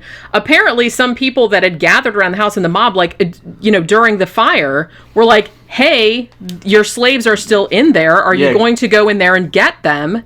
Right. And apparently, the LaLauries were like, "Meh." Yeah, and they didn't like that. And they didn't like that. So, and they wouldn't give them the keys to the house because apparently they had locked it up. They were trying to kill those slaves. Yeah. So the people like busted in there to help them. So not, you know what I mean? So I do feel like there was probably, the townspeople were like, hey, those are still human beings. Yeah. You can't just leave them in there like that. Yeah. You know what I mean? So now, like I said, the woman that allegedly started the fire, I think one of the slaves might have started the fire on purpose for that very reason, like trying to kill themselves, or they were trying to, because I think that was in the papers at the time. However, I'm not sure if the woman that did it was actually chained to the stove, or if that was a later exaggeration. It's possible, because she did chain up a lot of the slaves in the attic. So it wouldn't surprise me if she was chained to the stove. But apparently they did question this woman, and she said, I was trying to kill myself and like just take them out with me, pretty much, is what she said. Yeah. So one of the slaves did deliberately start the fire. Like, so apparently there was some bad shit going on. Yeah. So for someone to have taken it to that extreme. Yeah. But like I said, you know, all this stuff about, like, you know, the mouths being sewn shut and stuff like that, I don't think that was the case. Like I said, they would have mentioned it. I think they would have mentioned it at the time. Yeah. And what she did was bad enough. Now, so there was all that, and that seems like the most common shit. Then it got kind of even worse. Like in the late 1990s, there was another book that came out called Journey into Darkness, which was kind of about ghosts in New Orleans. And this came from like more a paranormal kind of thing, because I guess the woman that wrote it like owned a ghost tour business, so she was kind of like trying to drum up business for the ghost tour, I guess. So she's trying to make everything like sound as scary and creepy as possible. And she added even more details to this story, like, which was already starting to get like kind of crazy. Yeah, where are these details coming from? This is just like where, you know what I mean? That's what I mean. It's not in the original account. Where are you getting your details from? Right. This is always the fucking Achilles heel to all these tall tales. Yeah. You always want to go with those first original. And I'm not saying that newspapers back then, I mean, they exaggerated shit too. It's like that, you know what I mean? They want to sell papers just like they want to do nowadays. It's well, it's not papers anymore, but you know, they want clicks now. It's, you know, now they want clicks. So it's like, and the best way to get that is outrage. Yeah. So you want to piss people off. You want to like horrify people. You want to, you know, they knew that back then, obviously, and it's not really any different. So I feel like if this shit had really happened, then for sure they would have printed it. Yeah. For sure. They showed what they had. They put them on display. They were starved. They were whipped. Some of them died from the whippings. Yeah. And they were chained up. And they was like, you know, they had been horribly tortured. Yeah, they were tied in certain places. Who did it? Probably the other slaves under the command of that woman. I don't think that woman could have done it on her own. But still, the way it was, she was still responsible. Yeah, of course. Still responsible. And they held her responsible. Yeah. It's just she gave them the slip. And they never did find her because apparently she went to France. Back in those days, you know what I mean, you could order a slave to do something to another slave. He had to do it. Well, yeah, like I said, what recourse did they have? Because they probably thought you would just do the same thing to them. So what the fuck that's did they do? what happened. That bitch was crazy. Yeah. Yeah. So this book that came out in 1998, like I said, this woman that you know, owns a ghost tour, and she added a few more details too, and these are very creative. She said that one of the victims had her arms amputated. There were also stories too that some of them had their arms amputated and like put on different parts of their body. They're going to that medical experiment. Also, one had like a very crude gender reassignment surgery, like a sex change. That was another one that they said. So this woman supposedly had her arms cut off and her skin, quote, peeled off in a circular pattern, making her look like a human caterpillar. What? Then she said that there was another slave who had her limbs broken and reset at odd angles, so she resembled a human crab. So, like I said, I think a lot of this shit was added later on. Yes. The shit that she did was bad enough. Because, here's the thing. Now, so let's talk a little bit about what maybe the truth behind some of this stuff is. Because, I don't know where the caterpillar story came from. I don't know where that shit came from. Selling books. Maybe and maybe they got that from a movie or maybe something like that. Got that shit from the Tusk. That hadn't come out back then. But yeah. Watch that movie, you guys. It's fucked up. But yeah, so let's go back to, remember when I was talking about the story about Leah, the little girl that supposedly jumped or fell off the roof of the house. And like I said, they did find a body of a child on the grounds of the mansion. However, the records do not show that she had a slave named Leah. However, she did have child slaves. And there were some child slaves that were never officially listed as sold or officially listed as died. And then they seem to kind of disappear from the records later on. Mm. So it's kind of possible that even though they doubt that the whole thing with her chasing the girl with the whip and shit like that, they do think some child slaves might have died under her care between 1831 and 1834. And no one really did anything about it. So she might have been doing this, chaining them in the attic and torturing them for a long time. A lot of them might have died prior to that, and there was no record of it. Because apparently, they did keep records of people. They had, because it was property, like you said. Yeah. So they did have a record of, who bought it and when it was and when they died and all this other kind of stuff. And there were some kids that she had in her possession that later on they weren't in her possession anymore, and there was no record of them being sold, and there was no record of them dying. So it's possible that she had killed them or kept them chained in the attic and then buried them somewhere else. Yeah, but then you got to start making accusations. You know what I mean? You got to make accusations without proof when you do that. You also have to consider that maybe she just gave them away. That happened a lot too. True, but like I said, she did some bad shit to people. It was only 7 that they found. And there were a lot in the records of her purchasing them, and then they don't know what happened to them afterward. I'm thinking, based upon the totality of my experience with these cases that you read to me, the chances are this bitch kind of had a psychotic break. And that most of the bad shit that she did in those final years. It did seem to be a very small window. That this was the end of her slave holding period. She's doing this fucking crazy shit.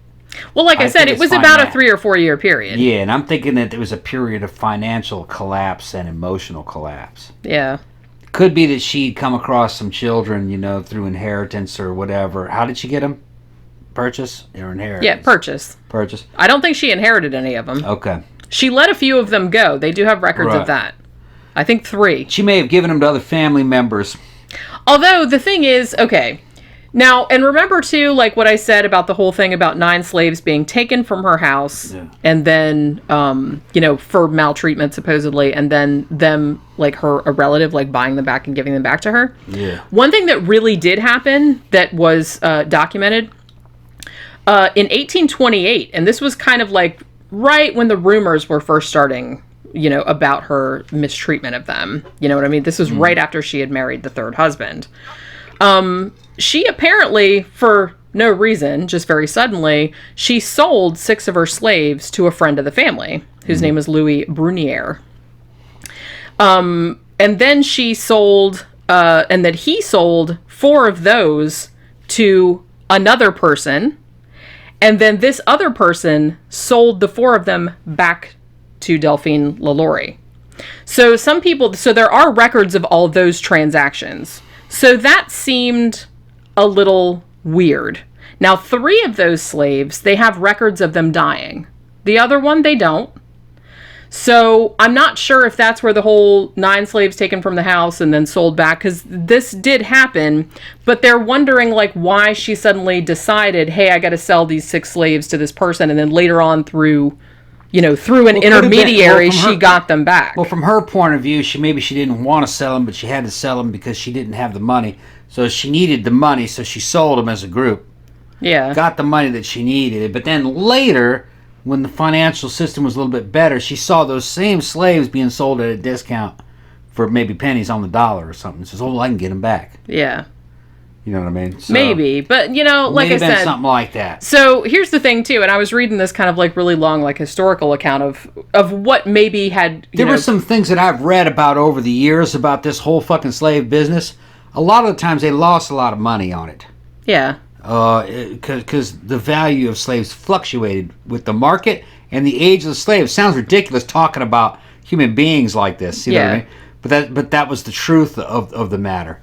And sometimes these guys would be holding slaves, and they really couldn't feed them, so they had to get rid of them. Yeah. Because a lot of times, just because you had a slave, he was worth money, didn't mean necessarily that he was making money for you. Yeah. So you had to get him in the hands of a holder that could work him to make profit. It was a lot more complicated than you would think. Yeah. But then holding slaves somehow gave you a high status. It was like owning a bunch of cars. Or a bunch of thoroughbred horses. You know what I mean? Yeah. In the eyes of a bank, they might give you a big loan because you have these slaves. Yeah. Even though you're losing your ass on it. So it's not a legitimate business. Think about it. You could game that fucking system like crazy. You know? Yeah. You could lose your ass. You could take out loans with banks that could never really be repaid. There was a lot of element of scam. Yeah. So that's probably a lot of what's going on. It'd be hard for a modern person to understand why they did the things that they did. It was because they were trying to game systems that don't exist anymore today that we're not real familiar with. Yeah. You know what I mean? Mm-hmm. Like, go out and try to take out a loan on the bank based on the fucking collateral of some slaves that you're holding. You can't do it. Yeah. They would go, what? But they were doing that kind of stuff. So, for us as modern people to try to make sense out of what they were doing, it's kind of harder, I think. Yeah, people in the past are just a mystery. People in the past are more of a mystery because they were dealing with a different legal system, a different banking system. Yeah, it was just like a whole different. Yeah, it was a whole different deal. Yeah, so I think a lot of the stuff that they were doing must have been just temporary situations, trying to get a temporary advantage over a system. Yeah. You know what I mean? Like, oh, well, I'll buy those slaves back for pennies on the dollar, and that'll help out the situation with the bank. I'll tell them that they're fucking 10 years younger than they really are. Yeah. That kind of stuff. Yeah. I mean, the thing is, like I said, there's probably no way of knowing now, but some people have pointed out that transaction just seemed a little suspicious. You know what I mean? Yeah. In light of, because this was right around the time when rumors about her first started, and the law clerk went to her house to investigate and all this other stuff. So some people are saying that maybe she sold these particular slaves off, like, just until the investigation was over, like, just kind of get them out of her hair, and then she, like, bought them back later on. Well, look, we know this. We know this. Slaves were worth money. Irish were not worth money, but slaves were worth money. So every time they're buying and selling slaves, banks are involved, and it has something to do with fucking money, you know what I mean, and your credit system. We know that if you buy slaves and then kill slaves, you lose money. That if you abuse slaves, that's the same as burning up money. So you take slaves and you lock them up in a damn attic and beat them and starve them and torture them. You're really losing money doing that. Yeah. You know what I mean? That's not in your advantage. So that'd be like buying fucking awesome property and then burning the houses on the property. You're dealing with insanity. That's what you're dealing with. Well, and the thing, too... That's why she's doing this. It's something fucking crazy. And some people have pointed out, too, that it's like, yes, what they caught her doing was bad enough, but it could be that her wealth and her political connections, because like I said, she had a cousin that was, the mayor for a time, and, they were a very prominent family, that maybe she was actually kind of doing worse and they covered it up a little bit. And as evidence of this, they point to another member of her family who was a cousin of hers named Madame Lanous. And a year, prior to Delphine LaLaurie's, that whole investigation into her cruelty to her slaves, Madame Lanous had pretty much the same thing going on at her house. And actually, she was kind of like brought in about it because she had actually whipped one of her slaves to death. And also, brutalized one so badly that she died later on. Now, there are records of that, but then it kind of disappears from the record. So it's almost kind of like, she was wealthy, so it was kind of like swept under the carpet a little bit. Yeah. So, and this happened like before, like Delphine LaLaurie's thing. Yeah. So I feel like it might have been, her shit might have been hushed up too. But maybe it was harder to hush up Delphine LaLaurie stuff because it was right there in the middle of New Orleans and like everybody saw it. So it was a lot more public maybe than what happened with her cousin. You know what I'm saying? Well, it's common knowledge that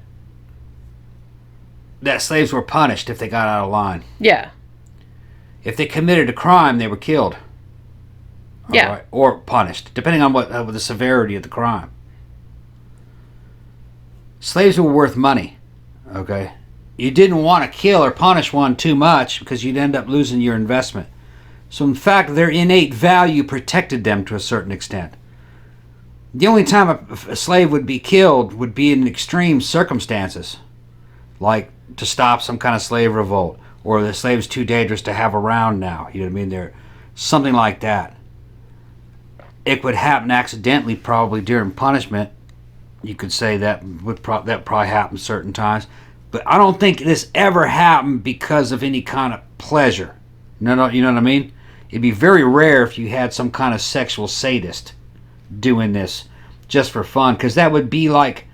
That'd be like buying thoroughbred horses and then just whipping the horses to death. Yeah. Although, like I said, I'm sure it happened. That has happened, but it's very rare. Crazy people. But yeah, there are always crazy people. But that wouldn't be the norm. And I do think that Delphine LaLaurie was crazy for sure. And maybe her cousin was crazy also. Yeah, they're crazy. This isn't normal. This is crazy shit. It'd be like, why would you buy a Ferrari, you know what I mean, and then run it into a wall? Yeah. You know? Slaves had value. Slavery was an inhumane system. But slaves had value. That was a power in itself. You know what I mean? They had a certain amount of protection. Theoretically. Usually that's the way it went. Yeah. As long as they were working, they were protected. Yeah. This whole idea of somebody just buying slaves to torture and kill them, that's fucking insane. Yeah. Well, like I said, I don't know how long she had the particular slaves that they found later on. But I think this is something that evolved over time. This only sense I can make out of this is that she had some kind of financial and psychological emotional collapse.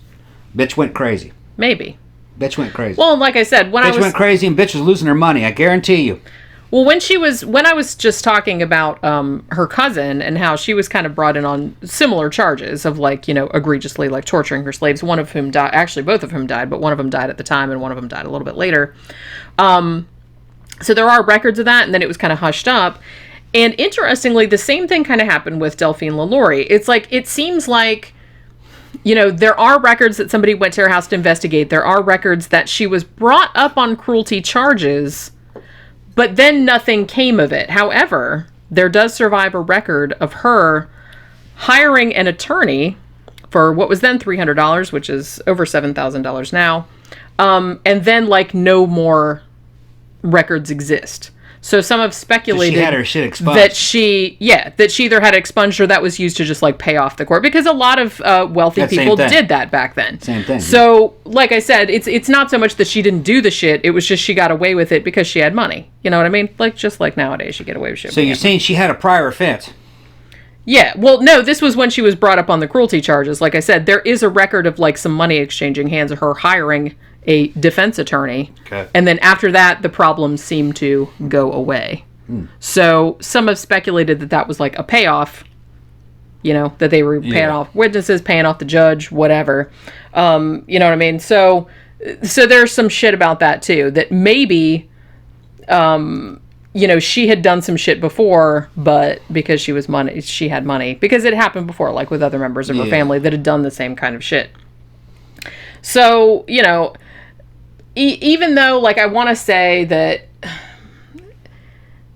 like I said, what she did was bad enough, it just seems like it makes me a little bit upset that all of this shit had it. Like, it makes a good story, obviously. Like, just trying to sell books. Just like the H.H. Holmes, like, Murder Castle and crap like that. But, so, I don't know. It's kind of an interesting case, though. And it's like, I kind of want to get a little bit into this one thing that I was reading about similar cases, like what ended up happening, like what she did and like some other shit that was going on. Okay, that was, so we're done with her? Well, no, because I'm just kind of like going off on I'm just going off on a little bit of a because I was going to give my verdict. Well, but I give it at the end. Well, you can say it now if you want to. I think she was just an unstable woman who had a history of cruelty. She at least had a prior offense. You said they got expunged. Mean fucking bitch, man. Yeah. Yeah. Well, she definitely was. Definitely, yeah. I don't think she was as bad as Countess Bathory, though. I don't think there was a sexual motive. Countess Bathory seems unusual in the sense that she's a very rare, like, female sexual sadist. You don't really see much of that. I think this chick was fucking going broke and kind of losing her mind and taking it out on fucking people that she could. The people that underneath her, who were her slaves. Yeah. Yeah, that's what I think was going on. I mean, yeah, and the thing, too, is that, like I said, the way she treated slaves, it was bad. It was unusual, but it wasn't unheard of. And I mean, particularly because, a lot of slave owners were, aware of the slave revolts that had happened in Haiti. And so I think they were kind of paranoid about their slaves doing the same kind of shit. So it's almost kind of like they went in either one of two directions. There was like, oh, well, we have to be super nice to them, or we have to like crack down on them to, to like kind of intimidate them into not doing that. Yeah. Because there were some cases, there was like one account from the very early 1800s where a lot of plantation slaves, and this is like out in the plantation, like not in the middle of New Orleans or anything like that, but where they would take the slaves and they would like stretch them out, like they would tie all their limbs to like stakes, like they would strip all their clothes off and like lay them out and shit like that, and then they would whip them like that. And even like they would abuse like pregnant women and shit like that. There was one. If anybody got out of line, you were fucking punished. Yeah, and like I said, some of the punishments were way worse than they probably needed to be. Although, they were fucking even worse in Africa when they had like the Belgians, because there were European colonies inside of Africa. And I was reading about one. There's a Belgian colony that had fucking disagreement with the Africans that were there. If they were working too slow, they'd cut their hands off. I'd never heard anything like that in the South. Yeah, like I said, I'm sure it happened, but there was one account from 1863, I believe, where there was one woman, she had just had a baby, and she was still she was still breastfeeding the baby, and apparently this woman was whipped 100 times when she did something that the mistress didn't like, and then the woman tried to 100 lashes? Yeah. And then tried to seal her nipples shut with hot tongs because she thought she was spending too much time feeding the baby and not attending to her work. Damn, is that true? There was an account of it from 1863 that somebody wrote about. That's what I mean. That's fucked up. So fucked up shit did really happen. I'm not saying that couldn't have been approved of by whites even back in those days, though. That just couldn't have been. That's what I mean. Well, and the fact that that was written about, like in a magazine at the time, like an account of it, that's fucking insane. Was because, like I said, none of it's good. Yeah. I'm just saying that it was a fucking. What Delphine LaLaurie did, it was like, it was bad, but there was other people doing it too, but it wasn't, thankfully, it wasn't quite as common. That's fucking totally inhumane. As if slavery could ever be humane. We get back into that argument again. Yeah. Yeah, slavery can never be humane. And it's kind of funny that they tried to put regulating forces on it to try to make it more humane. It's just never going to be humane. Yeah. It's just you just gotta give everybody their human rights. Yeah. You know what I mean? Yeah, that's clearly and you the just best way. pay, you solve so many problems when you just pay people for their work. Yeah, it's like, It's so it much seems easier. so simple. It seems so fucking simple. I mean, even if you don't give a shit about people, Yeah. it's like you're really like, just pay a motherfucker. there's going to be problems way down the line if Yeah. you just want to make people work for if you fucking just pay a free. motherfucker, it solves many problems. Well, if you just pay them enough to fucking live on. Yeah. You know, that would be Yeah. nice. But yeah, so like I said, in later years, like, even though I'm not trying to exonerate her, she was a very terrible person. Now, some people, just like in the case of Countess Bathory, some people have tried to completely exonerate Madame LaLaurie by saying that she was essentially set up. I feel like there's not really a lot of evidence for this. There's only like a few writers that have kind of gone to bat for her This and is said starting that. to sound like Bathory now. Yeah, well, that's what I say. That's why this case very, very strongly reminds me of that. Yeah. So it seems like, so there's this guy named Stanley Arthur, who was the president of the board of curators at Louisiana State Museum. And he thinks that she didn't do anything any different than any other slave owners at the time, and that she was basically railroaded in the media. But because, you know, he's saying stuff like, oh, well, she seemed like such a nice lady in town and stuff, and maybe people were just haters or were jealous of her position and her wealth and all this other kind of stuff. So they just made this stuff up about her. But I was kind of like, well, that's kind of hard to square with the fact that all of these people who went into the house after the fire found these 7 people in the attic. It's like, that seems... That would seem hard to explain away as just like, oh, the media made it all up. Because it's like there was a lot of townspeople that were there and saw it happen. They saw all those people come out, and, you know, they could see, and like 4,000 people came to the jail and saw the people that they were all tortured and shit. Yeah. They saw it. Yeah. So it's just crazy. So, but I've seen some people that were kind of trying to make it seem like, oh, she was completely innocent of all wrongdoing, say that either... oh, it was because, you know, Louisiana had been sold to the United States, and then, like, all these people were coming in, they didn't like the Creoles, and there was all this other kind of stuff, and they all owned their own newspapers, and they were trying to, like, you know, tarnish her name or whatever. But the ones that were talking about her crimes were Creole-owned newspapers. She was a Creole as well, so it's kind of like, it wasn't like, oh, it was an English newspaper, or oh, it was, like, some other, you know, the thing that were, like, out to get her or anything like that. They were the same as she was. You know, and they were just reporting, like, what they found. I've also heard that that there was, like, a neighbor or somebody that lived around there that had, like, was, like, unrequited love for her. And after she married someone else, like, he decided he was going to destroy her reputation. So he made up all this stuff about her. So I've kind of heard that as well. But, like I said, it seems a little... That seems a little far-fetched. I mean, considering how many witnesses there were to, like, It was in the what she newspapers. did. Yeah. The starving slaves were shown to the public. This is all evidence that they considered all this to be bad, Yeah. and that this wasn't normal. Yeah. I mean, obviously, So, like I said, everyone... Something did happen, like, and she was...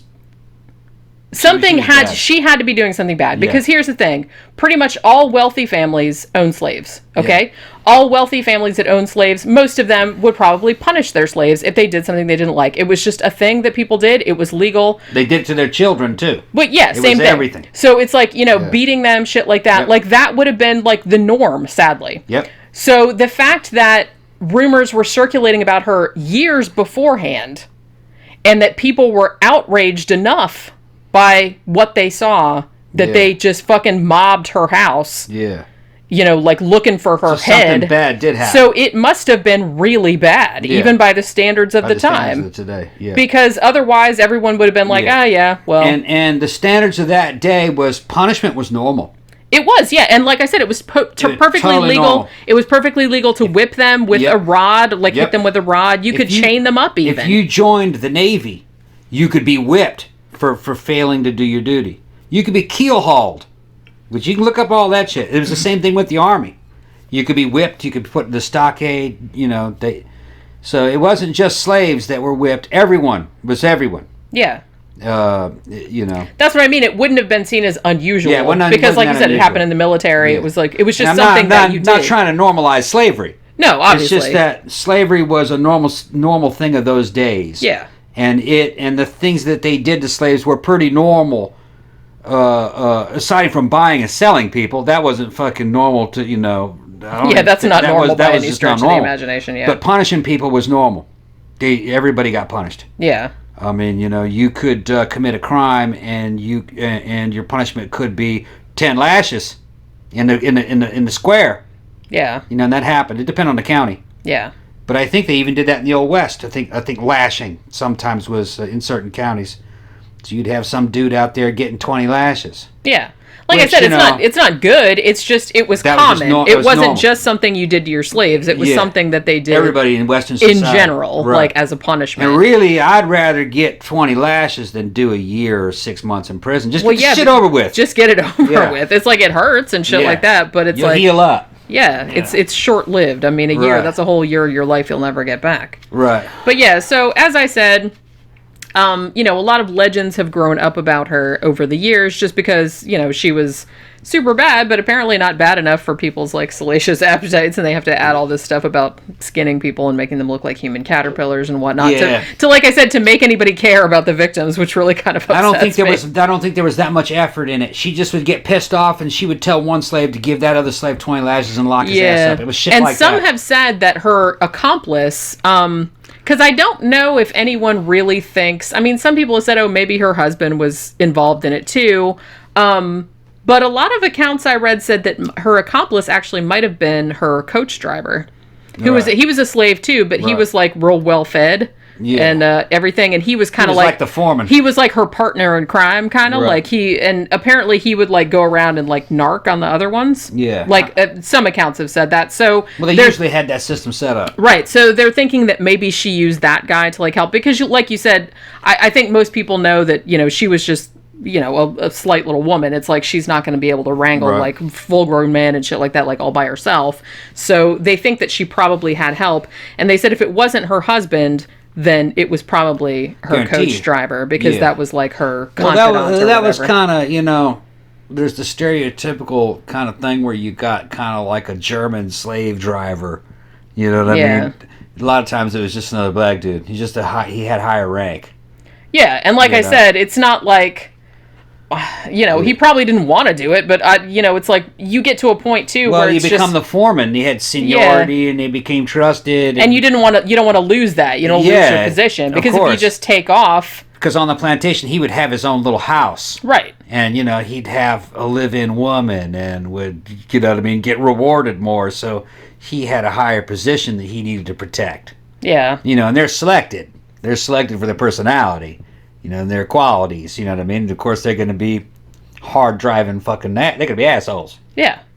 Well, of course. Like I said... It's going to be a boss-type mentality, Yeah.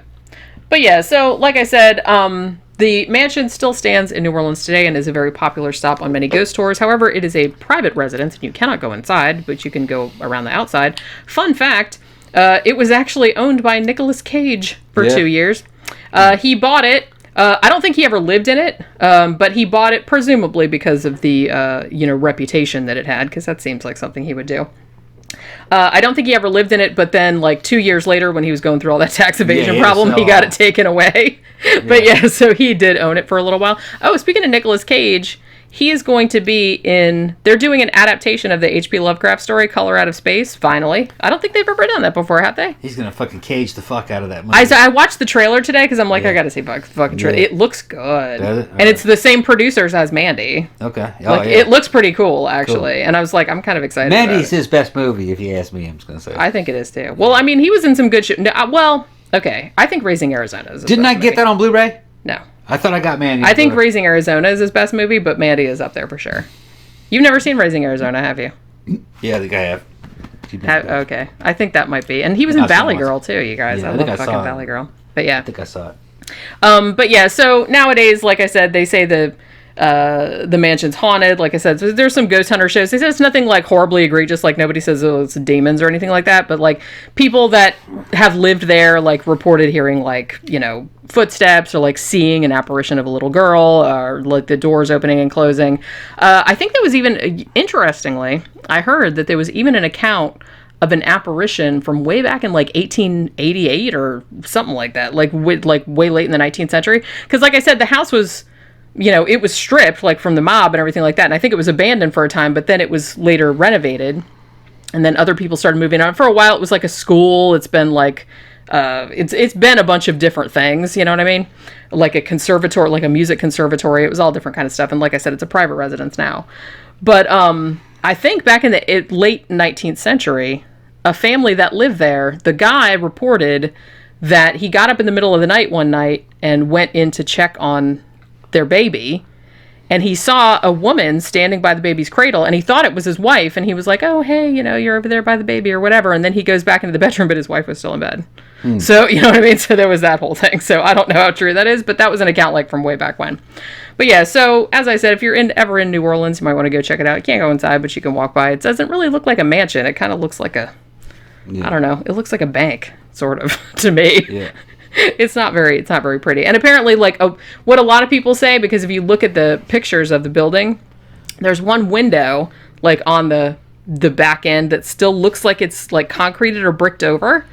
And so I think the legend is arose, it's like, that's where that girl jumped out. Even though in the story, she was supposed to have fallen off the roof, not out of the window. Yeah. But I don't know why that window is bricked up, but that's what the story is like, that's where that girl fell at. That's why it's all bricked up still. Like, ooh, creepy. But yeah, I've seen a couple ones say that. All right, so we've probably gone on long enough about Delphine LaLaurie, so I hope you guys... Yeah, fuck her. Yeah, like I said, she was a horrible person. It's like, you know what I mean? Even if all the other shit about her isn't true, the shit she did was bad enough. Yeah, no, what really happened was that she got married to that third guy. Her income was fucked up. He was spending a lot of her money. She started to go broke. I don't think she could really feed all these slaves that she had. A lot of them ran. Some of them started to fucking lip off, and she was using that foreman to fucking punish the ones and try to keep them under control. Yeah. But it started to fall apart. And I think psychologically she was fucked up. She was ordering them to be tied up and lashed and shit and fucking leaving them up there for fucking a month at a time. But, they caught her. They didn't catch her. She got away. Well, no, I meant they caught her doing... Caught her doing this shit. So then they brought them all out and fucking showed the public of the fucking neglect and the abuse, and she skipped town. Yeah. That's probably what happened, basically. And like I said, no one's really quite sure what happened to her. She probably died in France, either in 1842 or 1849. One of my favorite stories is that she died by being gouged by a boar during a boar hunt. I think she died in obscurity. She lost all her money. That's what I think happened. Maybe, like I said... I don't know. I'm just going to go with the normal fucking tempo of life, the way it happens. I don't think she made a comeback. She'd have been too old.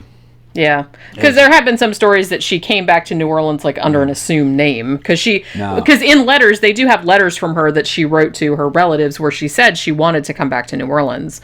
And they think that maybe that's why that grave plaque is there in New Orleans. Like maybe after she died in France, because they're pretty sure she died in France, that they sent her body back there because she had always wanted to go back to New Orleans. And her kids told her, nah, I don't think that's a good idea. Because like I said, they still have letters from her kids too where they're just saying, I don't think you should come back here, because some of her kids still lived in New Orleans. That might have been a descendant though. That might have been the gravestone of a descendant. Or no, it was her. It was her name. It had her maiden name on it and everything. You have to dig it up and see if there was a body there though. Yeah, I'm not sure, but like I said, but like I said, it's possible that her body could have been shipped back. Like her family could have had her body shipped back because they knew she wanted to come back, and that's true. But they thought that it wasn't a good idea for her. Was the rest of her family still making money? I'm not really sure. Like I said, I think her relatives, and some of her kids still lived in that area. Could have been that they made enough money to send back to France to keep her in fucking relative comfort. And it did seem like from the snippets I've read of the letters, I mean, she kept saying, I really want to come back to New Orleans, and her kids kept saying, yeah, don't do that. Because apparently there was, even from, that time, there was still, like, her name was mud, pretty much. Yeah. And they just thought it would be a bad idea for her to come back because, like, some mob might fucking She kill her probably or stayed something. over there for a while. And I think she died over there. In relative comfort, got sick and died because people didn't live that long. Then they brought the body back and interred her there with the rest of the family, something like that. Yeah, I think she died, let's see. Like I said, she was born in 1775, and she either died in 1842 or 1849. Yeah. They're not real sure. Back in those days, a woman really couldn't get really wealthy unless she married well. You know what I mean? And she was too old to remarry a real choice husband at that time. I don't know whatever ever ended up happening to her husband, though. I never see anything. Sounds like he ran out on her. I mean, I don't know if he ran out on her or if he went with them to France, because he, as far as I know, he kind of vanished from the records too. Well, so he might have gone into exile as well. That meant he wasn't really making a name for himself. So that means that he was down there probably not, even if he was with her, he wasn't making a lot of money. Yeah. You know what I mean? Probably, you know. And like I said, I think class, there might have been, maybe. that might have been going on. And like I said, he might have been like, He was probably living a middle class lifestyle. They were probably living a middle class lifestyle in probably lower middle class, maybe when you think in France. Because you see, in the South. Really, you could live a lot better on a lot less money than you could Europe during that time. You know, that's just the way it was. yeah. You know, you had people from the middle class coming from Europe and moving to the South in the 1800s all the time. They lived a lot better. Yeah. With their money, you know. The competition was less. That population density was, you know. Yeah, that's a true. fraction of what France was during those days. Yeah. So, you know, you know. can make it big. But yeah, like I said, we'll probably never know. And I don't think that much came of her. probably not. Well, No. like I said, she kind of, it seems like she just went into exile, Yeah. you know, in France. Yeah. Like, for sure she probably died in France, Yeah. you know. I think. That's what the records that whole say anyway. Slave incident is a sign of, if you ask me, financial and mental collapse. Yeah. Well, like I said, there might have been a thing, too, about her husband not only maybe taking all her money, but also maybe kind of like fucking around with the slaves, and maybe she got mad about that. Because, like I said, he was like half her age. Almost. Yeah, but these are male slaves up there being punished. I think they were. Well, some of them were female too, and actually, a lot of female slaves, quote unquote, disappeared from the records, like during their time when they were. So I don't know. She might have killed more people than they thought of. Like I said, she might have been doing that, chaining them up in the attic for a long time, and then just when they died, like rotating them out. You know what I mean? But so she might have done that a bunch more times. But the mitigating circumstance is also that slaves ran a lot. And you know what I mean? So I mean, some of them might have escaped. I hope they did. Collapse, probably for fuck's sake. During that collapse, a lot of them probably escaped, and I would think that it'd be easier for a female slave to escape than a male slave. Yeah. Because it'd be easier for her to find a place to go. Yeah, that's true. Somebody to protect her. Yeah. All right, so that will do it for our episode on Delphine LaLaurie. Hope you guys enjoyed it. That was episode 169. And remember, if you like the show, like, share, subscribe on all your social media. Share with all your friends and family. It really does help us out a lot. If you would like to financially support the show with even as little as $1 or $2 a month would really help us a lot. You can go to our Patreon page, patreon.com/13o'clockpodcast. Or if you don't like Patreon for whatever reason, we have a blog, 13o'clockpodcast.wordpress.com, and there is a little button in the sidebar where you can go to a PayPal account if you'd like to give a one-time donation. And that will do it for episode 169. We will see you next time. Bye.